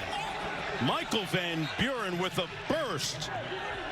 Sets up a first down and goal. He ran for 23. Well, it's a really nice call, the pull by Michael Van Buren, and then up the sideline from a pylon cam, dives for. You can see that foot hits out of bounds before he's able to get there. But really nice call by Alex Atkins on 3rd down. They spotted at the 1. That was their first 3rd down conversion of the game.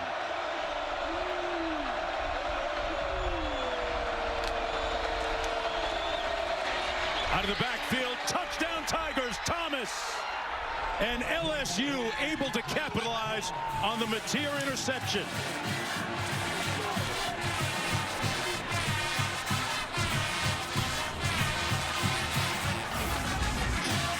Xavier Thomas is going to come in motion from this way and then comes back, fakes like he's going back this way, and it freezes the defender that's covering him in man-to-man. He just gets a step. Michael Van Buren, easy pitch and catch. And LSU with an offensive touchdown after a first half where they really struggled. They finally turn a turnover into a touchdown and look to take a 7-point lead. Thomas with his 4th touchdown reception of the season. And the Bayou Bengals lead it by 7. Brent Venables looking busted, disgusted, and right now not to be trusted. Run fast while you have the chance. SEC on ABC College Football, presented by Burger King, is brought to you by Sanderson Farms, the official chicken of the SEC. There's a look at the sequence of how the day began. Back-to-back interceptions. Oklahoma moving downfield, and then the interception by LSU a moment ago to start this 3rd quarter. But this time the difference, they were able to capitalize on Thomas's sprint into the end zone to take a 10-3 advantage here in the 3rd quarter. It has been the story, really, of who makes less mistakes. And right now, Oklahoma, after back-to-back games where they did not turn the ball over against Alabama and Missouri, 2 John Mateer interceptions have set LSU up well. They've only been able to convert once for points, and that one time they converted was a touchdown.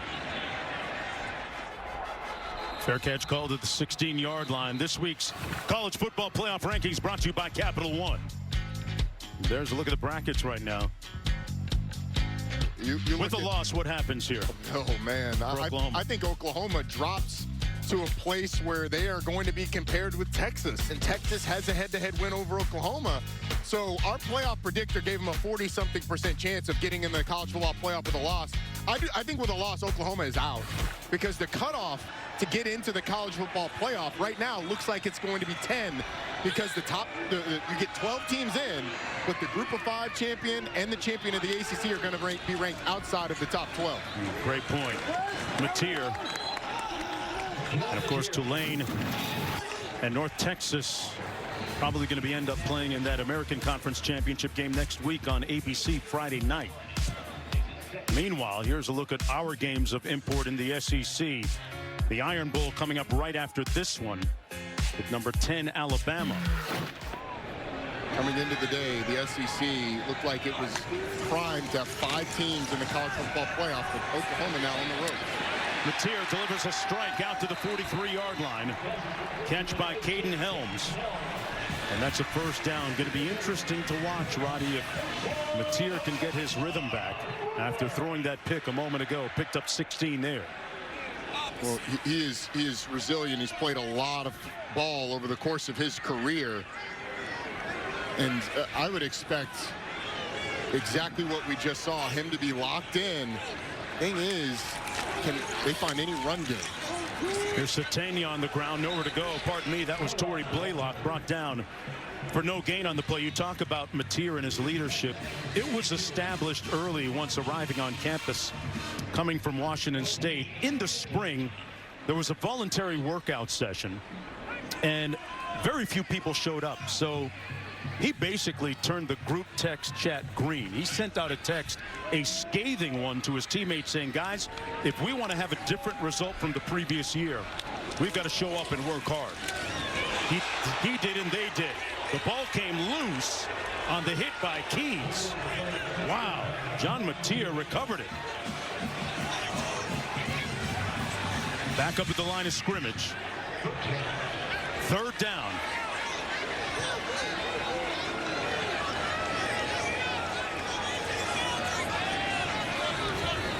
Play clock at 20.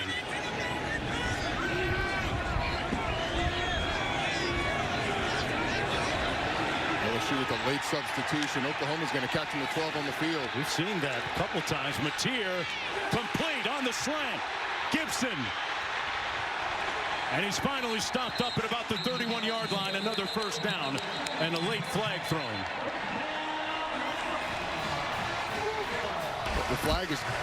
Illegal substitution in defense. More than 11 players on the field at the time of the snap. That penalty's declined.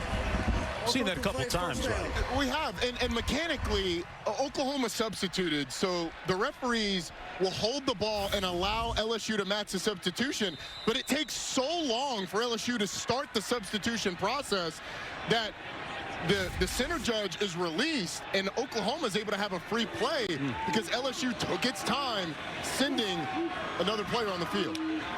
Satania in motion. Handoff to Robinson. Nowhere to go for Robinson. So hold on. You got to actually sprint onto the field? Yeah, it's a novel concept, but the referee is holding the snap right now, and then after a couple of seconds, LSU starts, and then the coaches are saying, "Hey, get off the field!" to Jamari Butler. He tries to sprint, but doesn't quite make it. Second down and 8 for the Sooners from the 28. Satania in motion to the bottom of your screen now sets.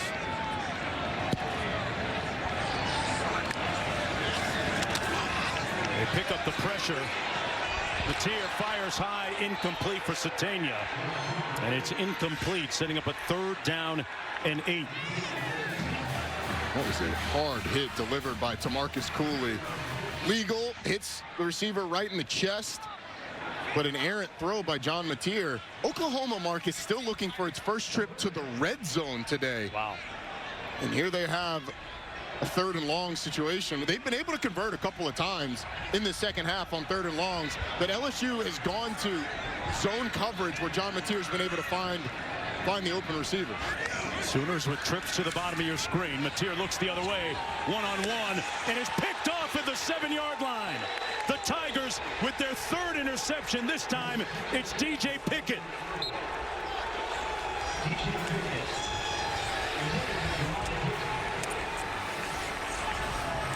He had a pick last week and back-to-back weeks now. DJ Pickett. Mark, I am surprised LSU has not gone to this more often. Challenge these receivers in man-to-man. It is a well underthrown ball. John Mateer's got to get that up into the outside. Doesn't give his receiver a chance. And you get Giovanni Gibson trying to go around and through the 6'5", nearly 200-pound DJ Pickett, who just cradles the ball into his chest. Another turnover for Oklahoma, and these fans are starting to get concerned. With good reason. With a potential berth in the college football playoff on the line, Barry stopped up by David Stone. And Mark, the question for me now is, can this Oklahoma defense bail out this team again? They have done it time and time again. They got outgained by nearly 200 yards at Alabama. That's incredible. But the defense was able to set them up in positions to kick field goals or score touchdowns with a pick six. Can they do it again against this LSU team? Well, if they can get a hold on this possession by the Tigers, they would have pretty good starting field position. 2nd and 12.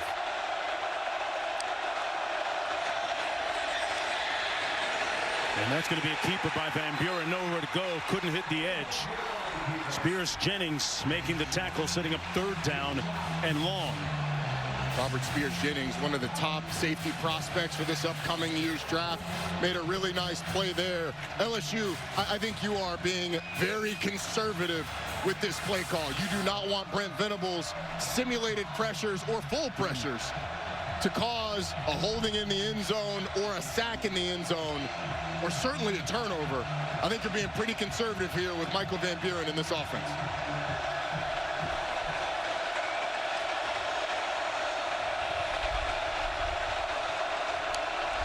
Van Buren is going to hand it off. They'll run it out of the end zone. That's Durham. And Durham out across the 10 to the 12. 4th and about 5 to go. A little bit of room for the punt upcoming for the Tigers with 6:09 to go in the 3rd quarter. John Mateer going to get another shot after his 3rd interception of the game. Wonder how Ben Arbuckle is going to change the way he's calling this game when they get back on offense. Yeah. Wonder how you rehabilitate his confidence at this point, if at all. Satania fields it at the 39. They'll be 1st and 10 from there. 49-yard punt. Nothing on the return. The mood swings have gone from one end of the spectrum to the other for the Sooner fans on hand here today. Perplexed to pleased. 10-3, the LSU Tigers leading the Sooners, who are really looking at a lot on stake here today. Roddy, we went from discussing style points for Oklahoma to just surviving now. Now it is about survival, because if you win, you're in the college football playoff. If you lose, you are out. And the big winners right now with this scoreline hold, BYU, Miami, and Texas, who would all inch closer to college football playoff appearances as at-larges if this Oklahoma team were to lose. Miami with a win today at Pitt. Let's go down to Q. John Mateer, after throwing that 3rd pick, comes over to the sideline, takes a big swill of Gatorade, and has a seat on the heated benches. Didn't take long for Ben Arbuckle, their offensive coordinator, to pull up a chair right next to the two, and they talked for what was 3 to 5 minutes just about the game plan, about the play calling sheet. Mateer now has got to bounce back. He's got to bounce back with confidence, Mark. Well, he's taking a shot here, Q, to Satania. Good coverage down the sidelines, no flag. Incomplete. Mansour Delane back in the ball game. Remember, we saw him shaken up a little bit earlier as we look at the numbers from Mateer. Oklahoma has shown a resistance to staying committed to the run. Anytime it's 2nd and I would say 6+, maybe even less than that, it feels like they go straight to the pass to set them up for 3rd and longs. If I'm LSU, forget about playing zone. I think you are challenging these receivers every single play to get open against man coverage. Mateer's thrown 2 interceptions in his last 6 passes. That one to the sidelines, complete right near that 1st down marker to Satania, working against Woodland, and he's going to come up about a yard shy. It'll be 4th and about a yard. It's a nice job. They had a man beater, bunch formation. They got some natural picks. It created some space. P.J. Woodland was able to get Satania out of bounds on that 3rd down. But remember, Oklahoma had a 4th and short in this part of the field earlier in the game. We're not able to get it. They tried to run it on that one with the running back. See what they do here.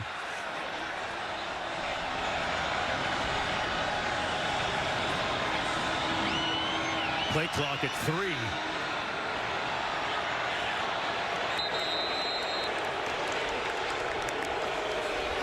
And a chorus of boos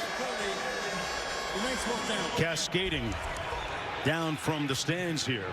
You know, Mark, I actually kind of like the decision. This is a defensive ball game, and instead of wasting your timeout, calling a timeout, and trying to get it on a 4th down, you've already been stopped at this part of the field. You are playing the field position game and banking on your defense bailing you out with a turnover or a big play to create an advantageous situation for your offense. I actually like the conservative decision by Brent Venables. All right, so in comes the punt team. Grayson Miller. 5th punt of the afternoon. And that's Xavier Thomas, who scored the touchdown for LSU a little bit earlier.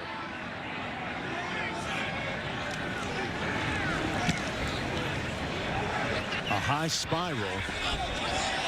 Boy, that is almost a great punt as it caroms into the end zone. 56 yards in all. 55 would have been a little bit better. 4 minutes to go. And interesting to note, Roddy, that Oklahoma, who may or may not get the ball back, you know, with the wind at their back one more time or not. Hey, the SEC Network will have you covered in Atlanta for the SEC Championship game next Saturday with a 4-hour pregame. It all starts at noon Eastern with Marty and McGee, followed by SEC Nation. Then we'll have a Skycast version of the game from just above the field. And after the game, we'll have a full breakdown with player and coach interviews. Gotta love this time of the year for college football. First down and 10 for LSU. From its own 20. Berry picks up 2, brought down by Eli Bowen. Second down and 8. I mentioned the SEC Championship game. The game behind us will decide who plays in that game. We got the Iron Bowl coming up. Alabama on the road in Jordan-Hare against Auburn. With a win, Alabama is in, playing the Georgia Bulldogs. With a loss, Ole Miss makes the conference championship game. Living in Atlanta, I know a lot of Georgia Bulldogs fans, and let's just say there wasn't the elation that I expected at the Texas A&M loss and them going to the SEC championship game. Right. On second down, pitch to the wide side of the field. Berry couldn't outrun the defense. Picked up a yard on the play. Boganowski making the tackle for Oklahoma. Here's a look at some of the scenarios. Texas A&M was out, eliminated with that loss to Texas. If Alabama wins, they're in. Playing the Georgia Bulldogs. If not, Lane Kiffin. I wonder who's going to coach Ole Miss. That's a great question. Let's go to Marty Smith. I don't know. Van Buren throws it out of bounds. Good discernment that time by Michael Van Buren. And it's fourth down. So Oklahoma will get the football back once more with the Winds at its collective back. With 2:45 to go here. Satania back at his own 37-yard line. Venables, he's all gas, no brakes. Yes, he is. There's no in between. He's got to be frustrated today. His defense has given up 107 yards of offense, and yet they find themselves down by 7, in large part because of the turnovers. 7th punt for Chadwick. Wow, that's a great punt into the wind. Satania on the return, looking for an alley. Isaiah Satania all the way into LSU territory at the 45-yard line. Finally tackled by Grant Chadwick, the punter. A 57-yard punt, 35 on the return. As we take a look at our high-speed highlights brought to you by T-Mobile 5G home internet. There was a Patrick Payton tip that ended up in a Harold Perkins interception early in the game. LSU threw an interception right after that. A.J. Halsey was able to track down one as well. And then on the last possession, it was DJ Pickett that ends up picking off an underthrow by John Mateer. 3 interceptions on the game for John Mateer, tying his season high through 3 against Texas as well. With Torrey Blaylock behind him in the backfield. Mateer hands it off and nowhere to go. Whit Weeks making the tackle on the play. He's been nicked up last couple of weeks. We saw him in pregame going through some special PT and stretching, and even at halftime with one of the athletic trainers. LSU has often been at its best this season defensively when there are a couple of Weeks on the field. Whit Weeks playing next to his brother West Weeks. Last week, Zach Weeks got in the game as well with the Weeks brother. We had 3 weeks on the field. Is last week related? Last week is not related. Okay. Who's on first? Little receiver screen, tunnel screen. Burks on the move. Burks with a burst. Touchdown Sooners. There it is.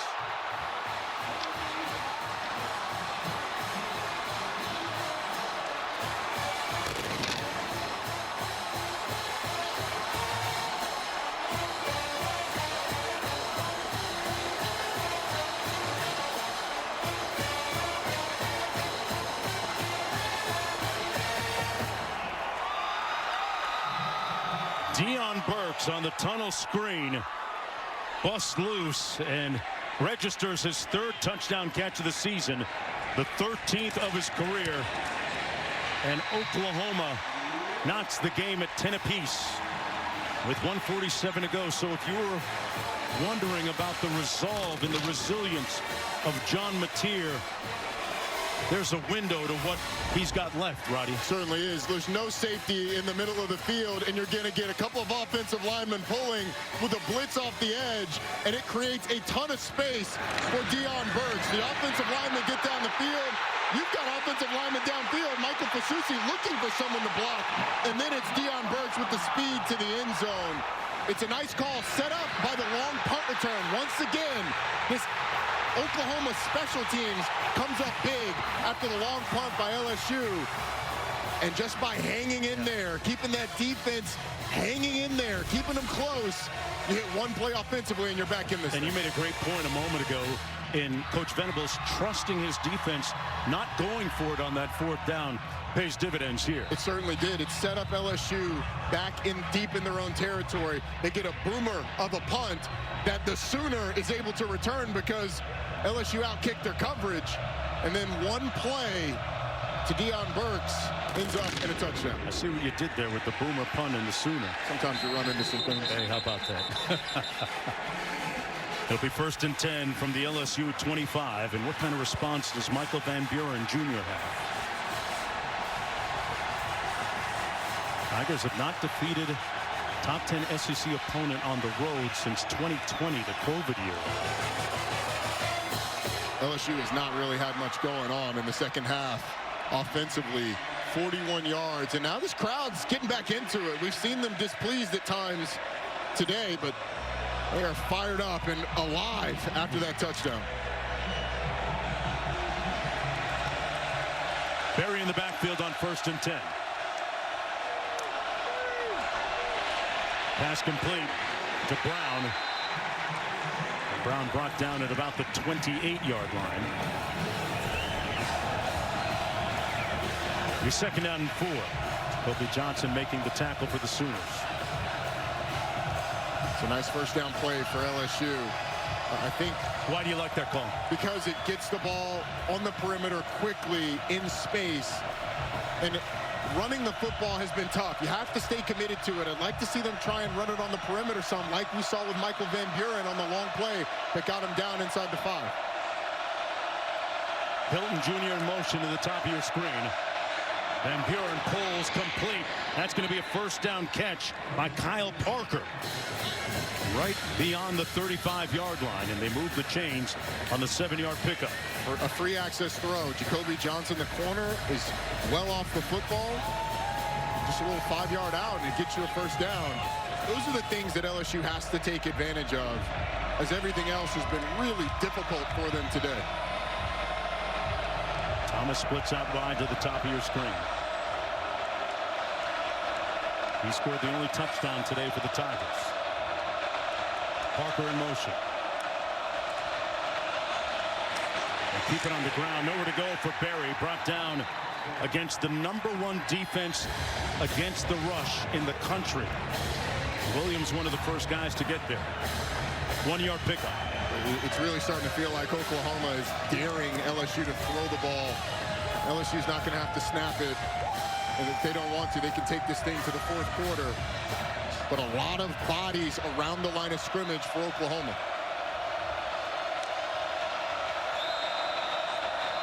That's going to be the end of the 3rd quarter. 45 minutes in the books. And for the Oklahoma Sooners, 15 minutes away potentially from a berth in the college football playoff. But the Tigers going to try and flip the script. Looking for their first win. Well, Coach Venables talked about the pillars of his defense with Quinn a moment ago. He'll need them right now. Well, knocking them back and pushing the pile. It's as simple as it looks. I can see what we either are or aren't doing by just looking for those 2 things. How would you describe suffocating as a trait? I think our guys got a relentless mindset, getting to the freaking football. You end up playing for one another, having a blast like it's recess out there, but not trying to give them an inch. Not giving them an inch, but giving them almost yards there. Green dropped the pass. Great Green, who had the lone touchdown for the Tigers last week in their victory against Western Kentucky. All year long, Brent Venables' defense has shown that they are physical, they are punishing, they are relentless, and they are suffocating. And they are being all of those things today. Have kept this team in the game. Now can they come up with a big third down stop to get the ball back to the offense? 3rd and 9.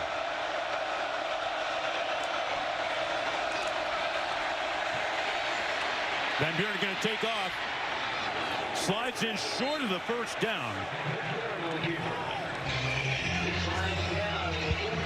My question for Michael Van Buren is why slide there? I understand as a quarterback you want to protect your body, but if I'm on that offense and I see you've got an opportunity to put your head down and challenge a defender to get a first down in a tie ball game in the 4th quarter on the road against the top 10 team and you don't do it, man, am I disappointed. Everybody's laying their bodies on the line for this team. I would have loved to have seen Michael Van Buren pick a defender, put his head down, try and run through him and get that first. On the punt, 8th of the day for Chadwick. Out of bounds, it'll be Sooner football. Just underway here in the 4th and final quarter. Let's go down to Quinn. It was 4 years ago, almost to the day, December 6, 2021, when Brent Venables was hired here at Oklahoma. He made a promise to the fans. He made a promise to the program. He said, we're going to play elite defense. Well, here we are 4 years later, and he's delivered on that promise. The question is, can they find an offense? Which is ironic, because you can think of the era prior to Venables. This was like air raid up and down, scoring 45, 50 points. Give me 17 right now is what the Sooner fans need. Yeah.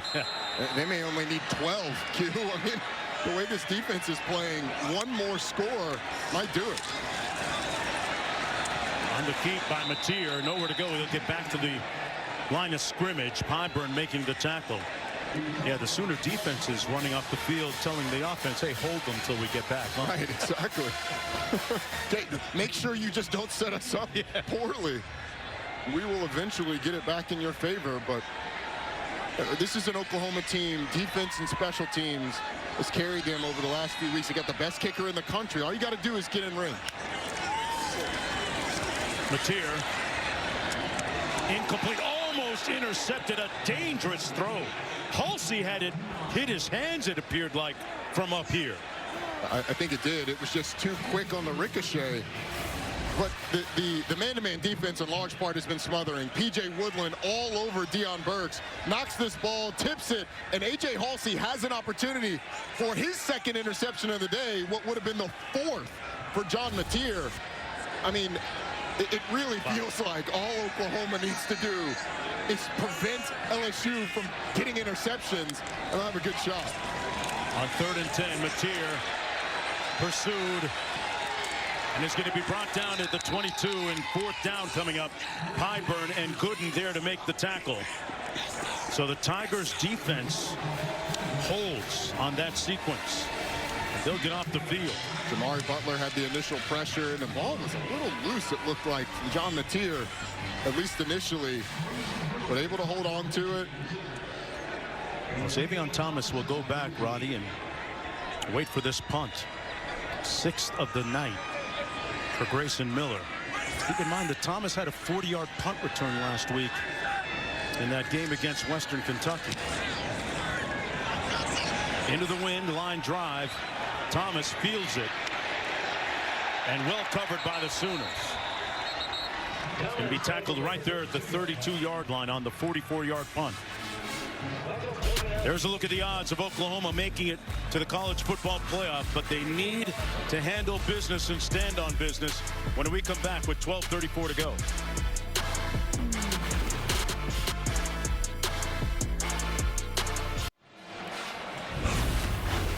You're watching the SEC on ABC, presented by Burger King.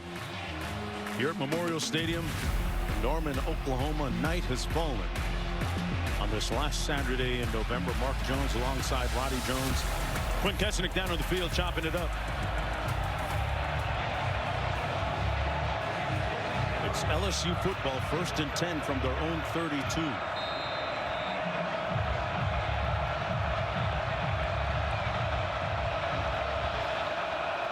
Van Buren out of the shotgun. They go empty formation.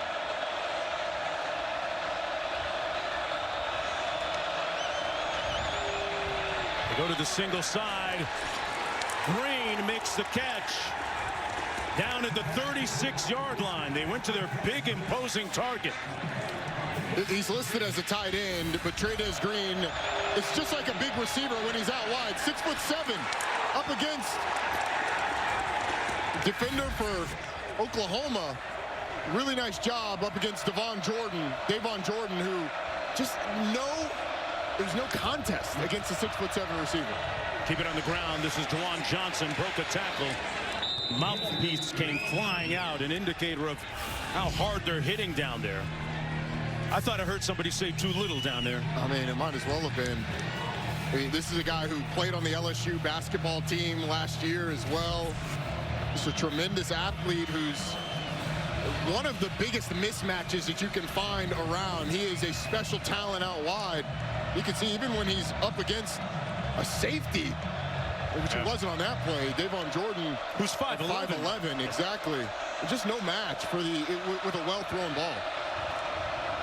Brown in motion. Van Buren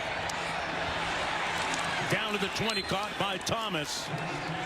And this Tiger offense finding a little bit of rhythm, a gain of 11. Couple of plays, creative formation by Alex Atkins on the Trey'Dez Green play, and then you get Michael Van Buren on the roll. It creates some space in the defense and an accurate throw. And then after a few plays, got this Oklahoma defense kind of on its heels a little bit.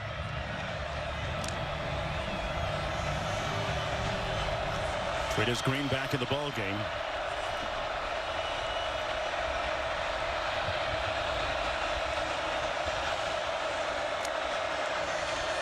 It's going to be Berry, and nowhere to go. Stopped up right near the line of scrimmage. Harlem Berry is. Heineke making the tackle. It'll be 2nd down and about 9 to go. I think you try and find another matchup for Trey'Dez Green. On the drive prior to this one, they got him on a crossing route, a ball that he just dropped. That was going to be a big play. You get the one-on-one on the outside, that it did end up in the big play. The run game has been somewhat inconsistent, so if you don't go back to that, then I think you find the tight end Trey'Dez Green, or at least try to. He's on the right side of the formation. And they're going to blow this play dead. Prior to the snap, LSU called their 2nd timeout of the half. So LSU with 1 timeout remaining. Seconds in length. Frank Wilson looking for his 3rd win as the interim head coach, and spoil the CFP party for Oklahoma in the process. Back after this break. Well, LSU looking to eat right now. On the fringes of the red zone. 2nd and 9. On the reverse, ball's loose and recovered as they tried a little trickery on the reverse. Grayson Halton knocked it loose. Made a big play for the Sooners. Grayson Halton has been phenomenal the past couple of weeks, really all season for this Oklahoma defense. He almost picks this ball off. And had he not, there was room out wide for a relatively big play, and it knocks LSU back a long way. Wow. Even with the wind. This would be 57-ish yard field goal. They lost 17 on that play, Roddy. Now from right around the 40. 3rd and 27. Green in motion, now sets. And Buren hits Green. There's a flag down. Green down at the 31. 8-yard pickup, but will it stand? Prior to the snap, delay game, offense, 5-yard penalty, still 3rd down. Boy, that's 2 major miscues against the Tigers. that pushed them even further back now with the 45. And LSU, having spent 2 of its timeouts earlier in the half, with only 1 left, wisely decides not to take it. And the long for the season this year for Damian Ramos is the 52-yarder he hit in the first game against Clemson. He is kicking with the wind. And in pregame, they were hammering those things. Both Damian Wilson and Tate Sandell were hammering them from 60+, but still a low percentage kick from this far out. It would be a 62-yarder from here. On 3rd and long, Van Buren on the run at the last minute fires. They're going to rule it complete and spotted at about the 25-26 to Xavier Thomas. So a little bit more manageable potential field goal here. Look at this nice effort. Xavier Thomas just keeps working across the field. And when Michael Van Buren sees him, delivers it right on the 0, right in the middle of his body. And it sets up Damian Ramos with a much more manageable field goal. This one coming from about 43 yards out. Made one earlier from 25. Light work for Damian Ramos, giving LSU a 3-point lead with just under 8 minutes to go, trying to spoil the hopes of the Sooners and their potential spot in the college football playoff. That's what's on the line. One for the road.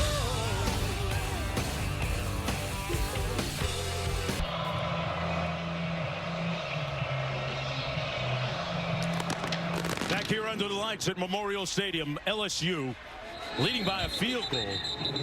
Sooners will have the football 1st and 10 from their own 25-yard line. John Mateer, quarterback. It hasn't been pretty today. He's thrown 3 interceptions.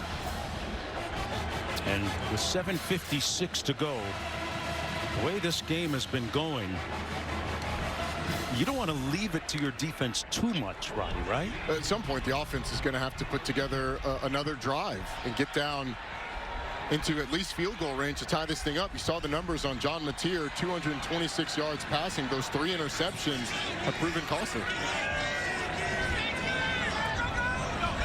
Gibson in motion. And they're going to blow this play dead. They're going to have a procedure penalty against the Sooners. False start. Offense. Number 5. 5-yard penalty. Still 1st down.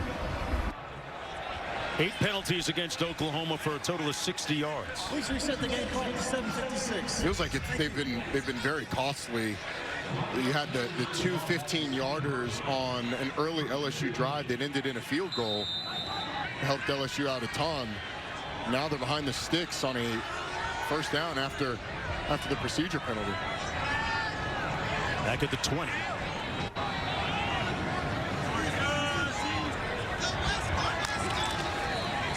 Little pressure coming from the Tigers.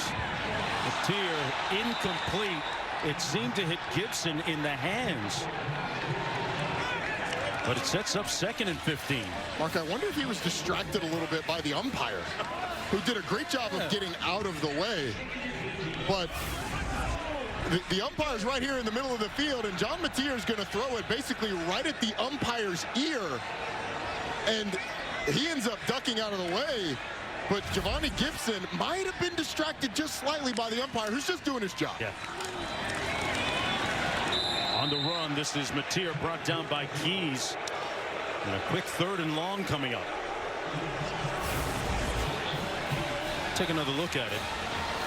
That's athleticism. I wonder if our rules analyst, Matt Austin, was ever an umpire.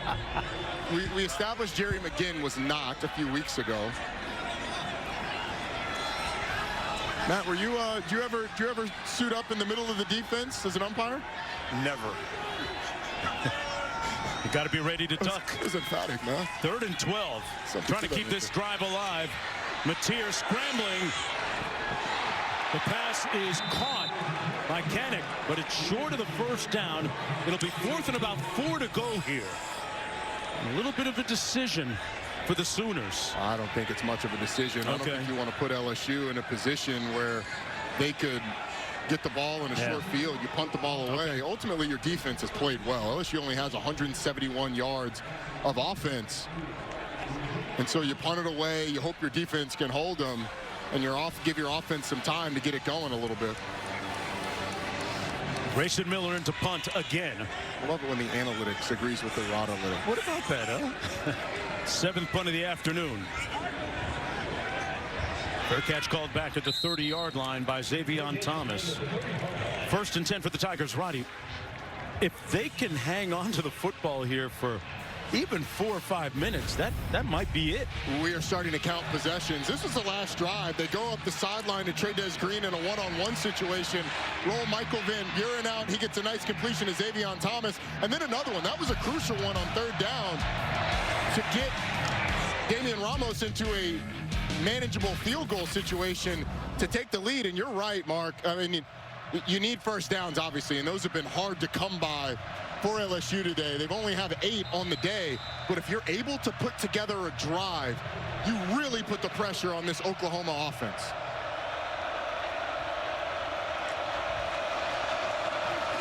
On 1st down, nowhere to go that time for Harlem Berry, stopped up behind the line of scrimmage. It'll be 2nd and about 11 to go. Kobe McKenzie making the tackle. If you want to know what Oklahoma is thinking, this is what it looked like. There is no one in the middle of the field. You've got 3 guys out wide playing man-to-man. Everybody else is at the line of scrimmage trying to stop the run and force an LSU punt. Brent Venables has said, all right, if you're going to do this, LSU, you're going to have to do it against not only a loaded box, a loaded line with 8 defenders at the line of scrimmage. Under 6 minutes to go. It's kind of the same thing here. A lot of guys around the line of scrimmage. Out to the 35. It's Durham with a nice sprint. Good run that time to pick up 8. So a manageable 3rd down coming up now for the Tigers. I think for LSU, I like Michael Van Buren outside the pocket. Get him away from the interior of that rush. Pivotal 3rd down here. They're 1 of 11 on 3rd down tonight.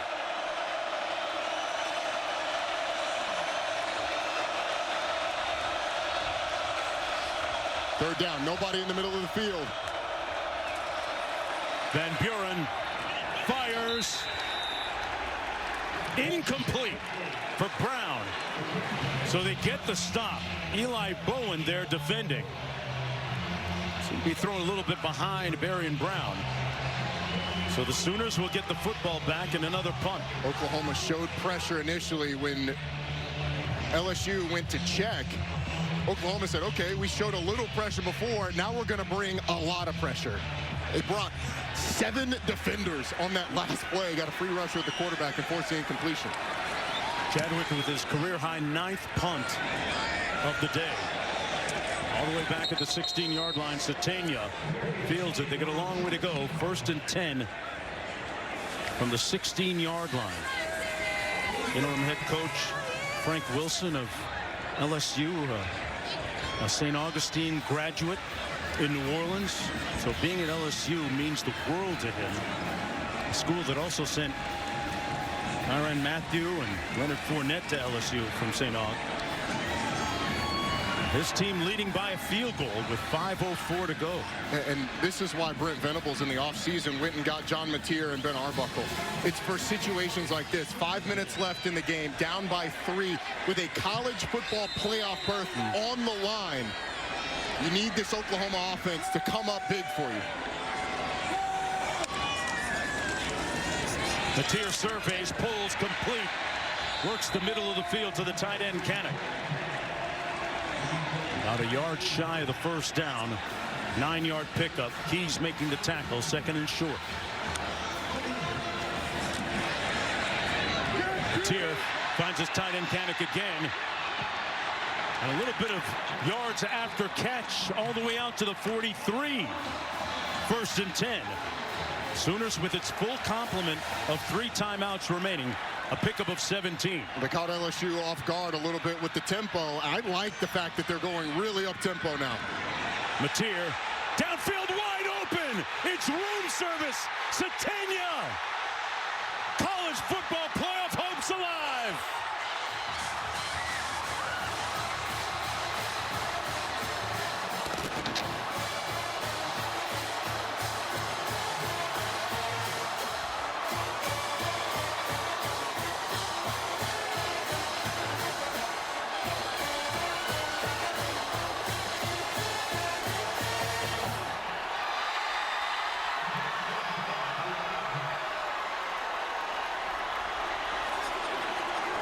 Somebody hit the snooze button in the secondary or on defense for the Tigers as Satania, unmarked, unsupervised in the secondary. 58 yards for the touchdown, Roddy. Well, Isaiah Satania is going to line up here in the slot, and the safety, Tamarcus Cooley, rolls this way, and neither of these two defenders take Isaiah Satania up the field as he goes scot-free. There is no one within 20 yards of him by the time he catches this football. And I think the tempo of Oklahoma on that drive really bothered LSU defensively. The first play, it looked like they were caught on their heels a little bit on the out route to Jaron Kanig, and they were able to get a big gain, and then they go tempo again. Miscommunication on the defense in that secondary that's been so good today, and Isaiah Satania puts this Oklahoma offense on the board, and this Oklahoma team right now that stands in the college football playoff. Just like a week ago, it was Satania that made the big play. That long catch and run against Mizzou. And the Sooners defense now tasked with holding on for the last 4:16. Satania, meanwhile, today 8 receptions for a total of 116 yards and a touchdown.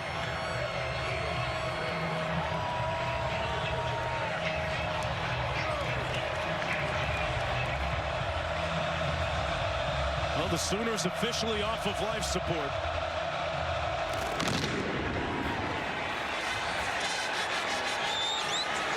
On the return, it's Barian Brown. Brown got to the corner. Goes north-south, still in bounds, all the way up near midfield. So a prolific return by Barian Brown. And the Tigers, Roddy, will start with great field position here with 4:09 to go. Yeah, and a couple of defenders for Oklahoma end up hitting each other as Barian Brown just tries to get outside. And look on the edge.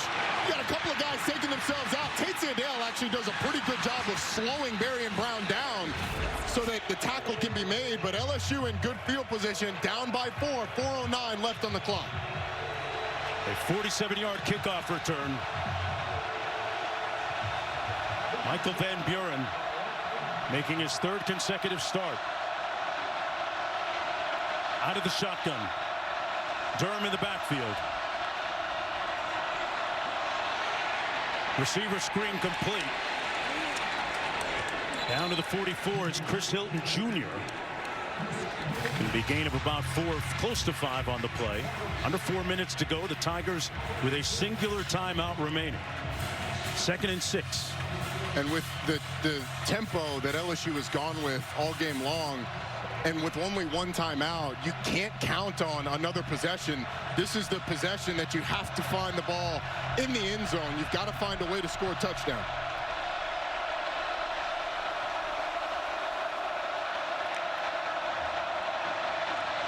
Ball tipped at the line of scrimmage and incomplete. Batted down. Marvin Jones Jr., the transfer from Florida State, got a hand up there and tipped it away. So it'll be 3rd down and 6 for Frank Wilson's crew. And if you're Frank Wilson, you're telling your offensive coordinator, Alex Atkins, you got 2 downs here to get these 6 yards. You don't have to get it all in one play. You can cut it in half. You find yourself in a pretty decent position for 4th down.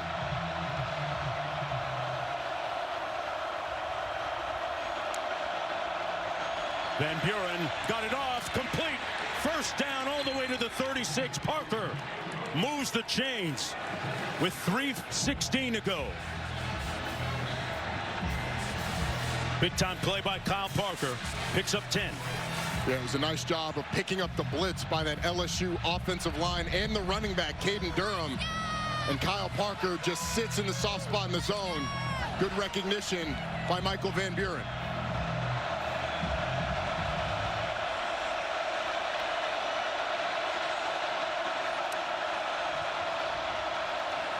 They set up the screen at the 40. Jawan Johnson is brought down inside the 35 at about the 33-yard line. Picked up 4 on the play. Clock running with 2:34 to go. 2nd down and 6. The screen game has been something LSU has gone to a lot, both on the perimeter and with the running back screens. This defense has done a good job diagnosing it and hasn't gotten caught in a blitz situation where LSU has been able to hit a big play. That has to continue because LSU obviously has had challenges running the football. Thomas split wide to the top of your screen. Hilton Jr. in motion. Van Buren rolls left.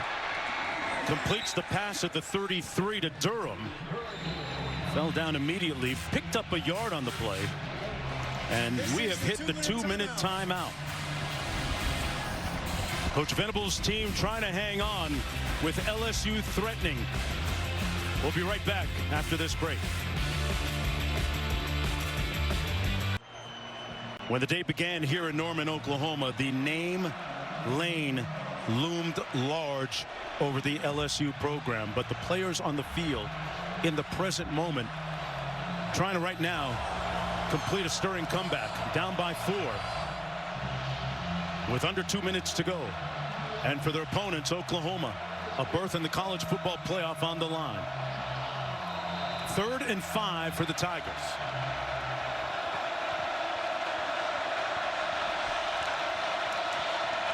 Van Buren keeps it and is going to end up about 2 yards short of the first down at the 29.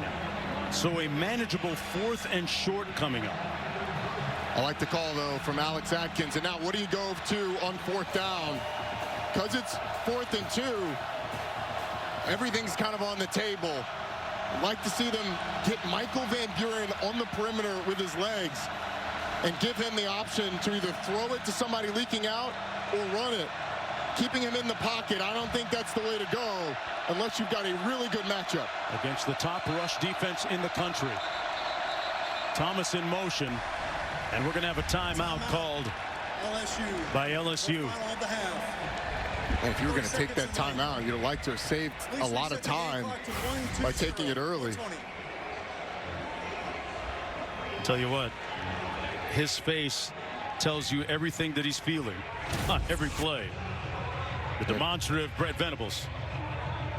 4th and 2 coming up with 1:20 to go.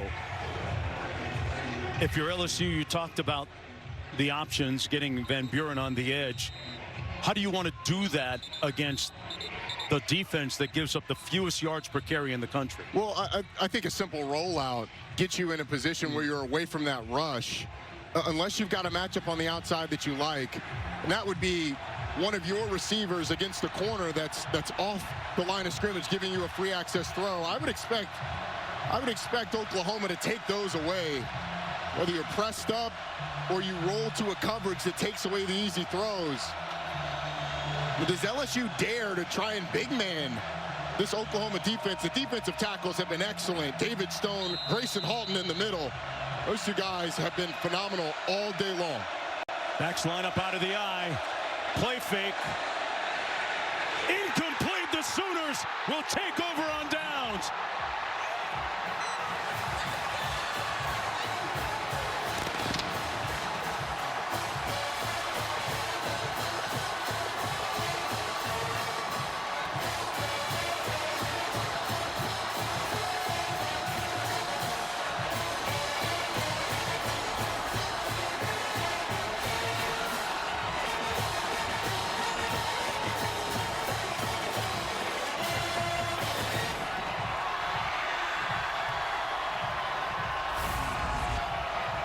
Well, Peyton Bowen's here on the perimeter. He is going to make the play, but you can see the tight end leaks out, Bauer Sharp, and he's going to be open.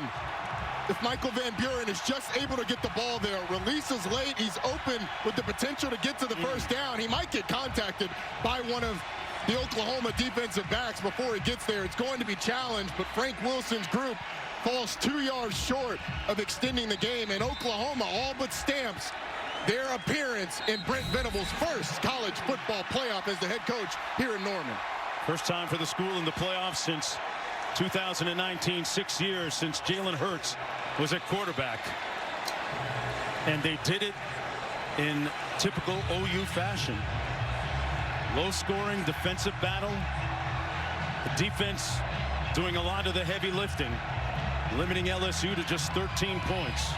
Able to survive 3 interceptions from John Mateer. The Oklahoma defense came up big after one of the interceptions where LSU's inside the 5-yard line. They came up with an interception themselves. And despite the rocky day from John Mateer, when they needed him for a drive, he ended up finding Isaiah Satania getting the ball in the end zone. They've got a 99% chance to make it to the college football playoff. 17-13 victors today against LSU for their second win in 5 tries against LSU. Let's go downstairs to Quint with Coach. Congratulations, Coach. Congratulations. What emotions are you dealing with right now? Hard to kill. And what a heck of a game. And nobody deserved to lose that. And LSU, man, they've really fought, man, big time. But, man, am I proud of our guys. We overcame a lot of mistakes, penalties, turnovers, just a lot of miscues today. But, hey, we're a pretty good football team and can overcome all of that. How would you characterize the defense? Yeah, I mean, just tenacious, you know, tenacious, absolutely tenacious. Stop after stop after stop. And they played conservative, but that don't matter. It's not about that. You know, it's about how our guys, our mindset, our attitude, our physicality, our relentless effort. It was fantastic, man. I got a lot of respect and admiration for our guys. Coach, congratulations. You got your voice is all hoarse. Little chicken soup, perhaps, tonight for your coach. Congratulations. Something like that. Chicken soup or something. Appreciate it. Congratulations. Defensive battle. Sooners win it.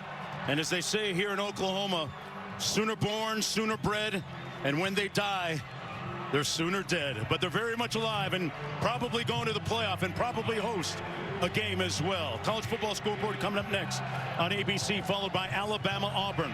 For Roddy Jones, Quint Kesnick, and our entire crew behind the camera you don't get a chance to see, I'm Mark Jones. Sooners win it as we check back with the studio. So long from Norman.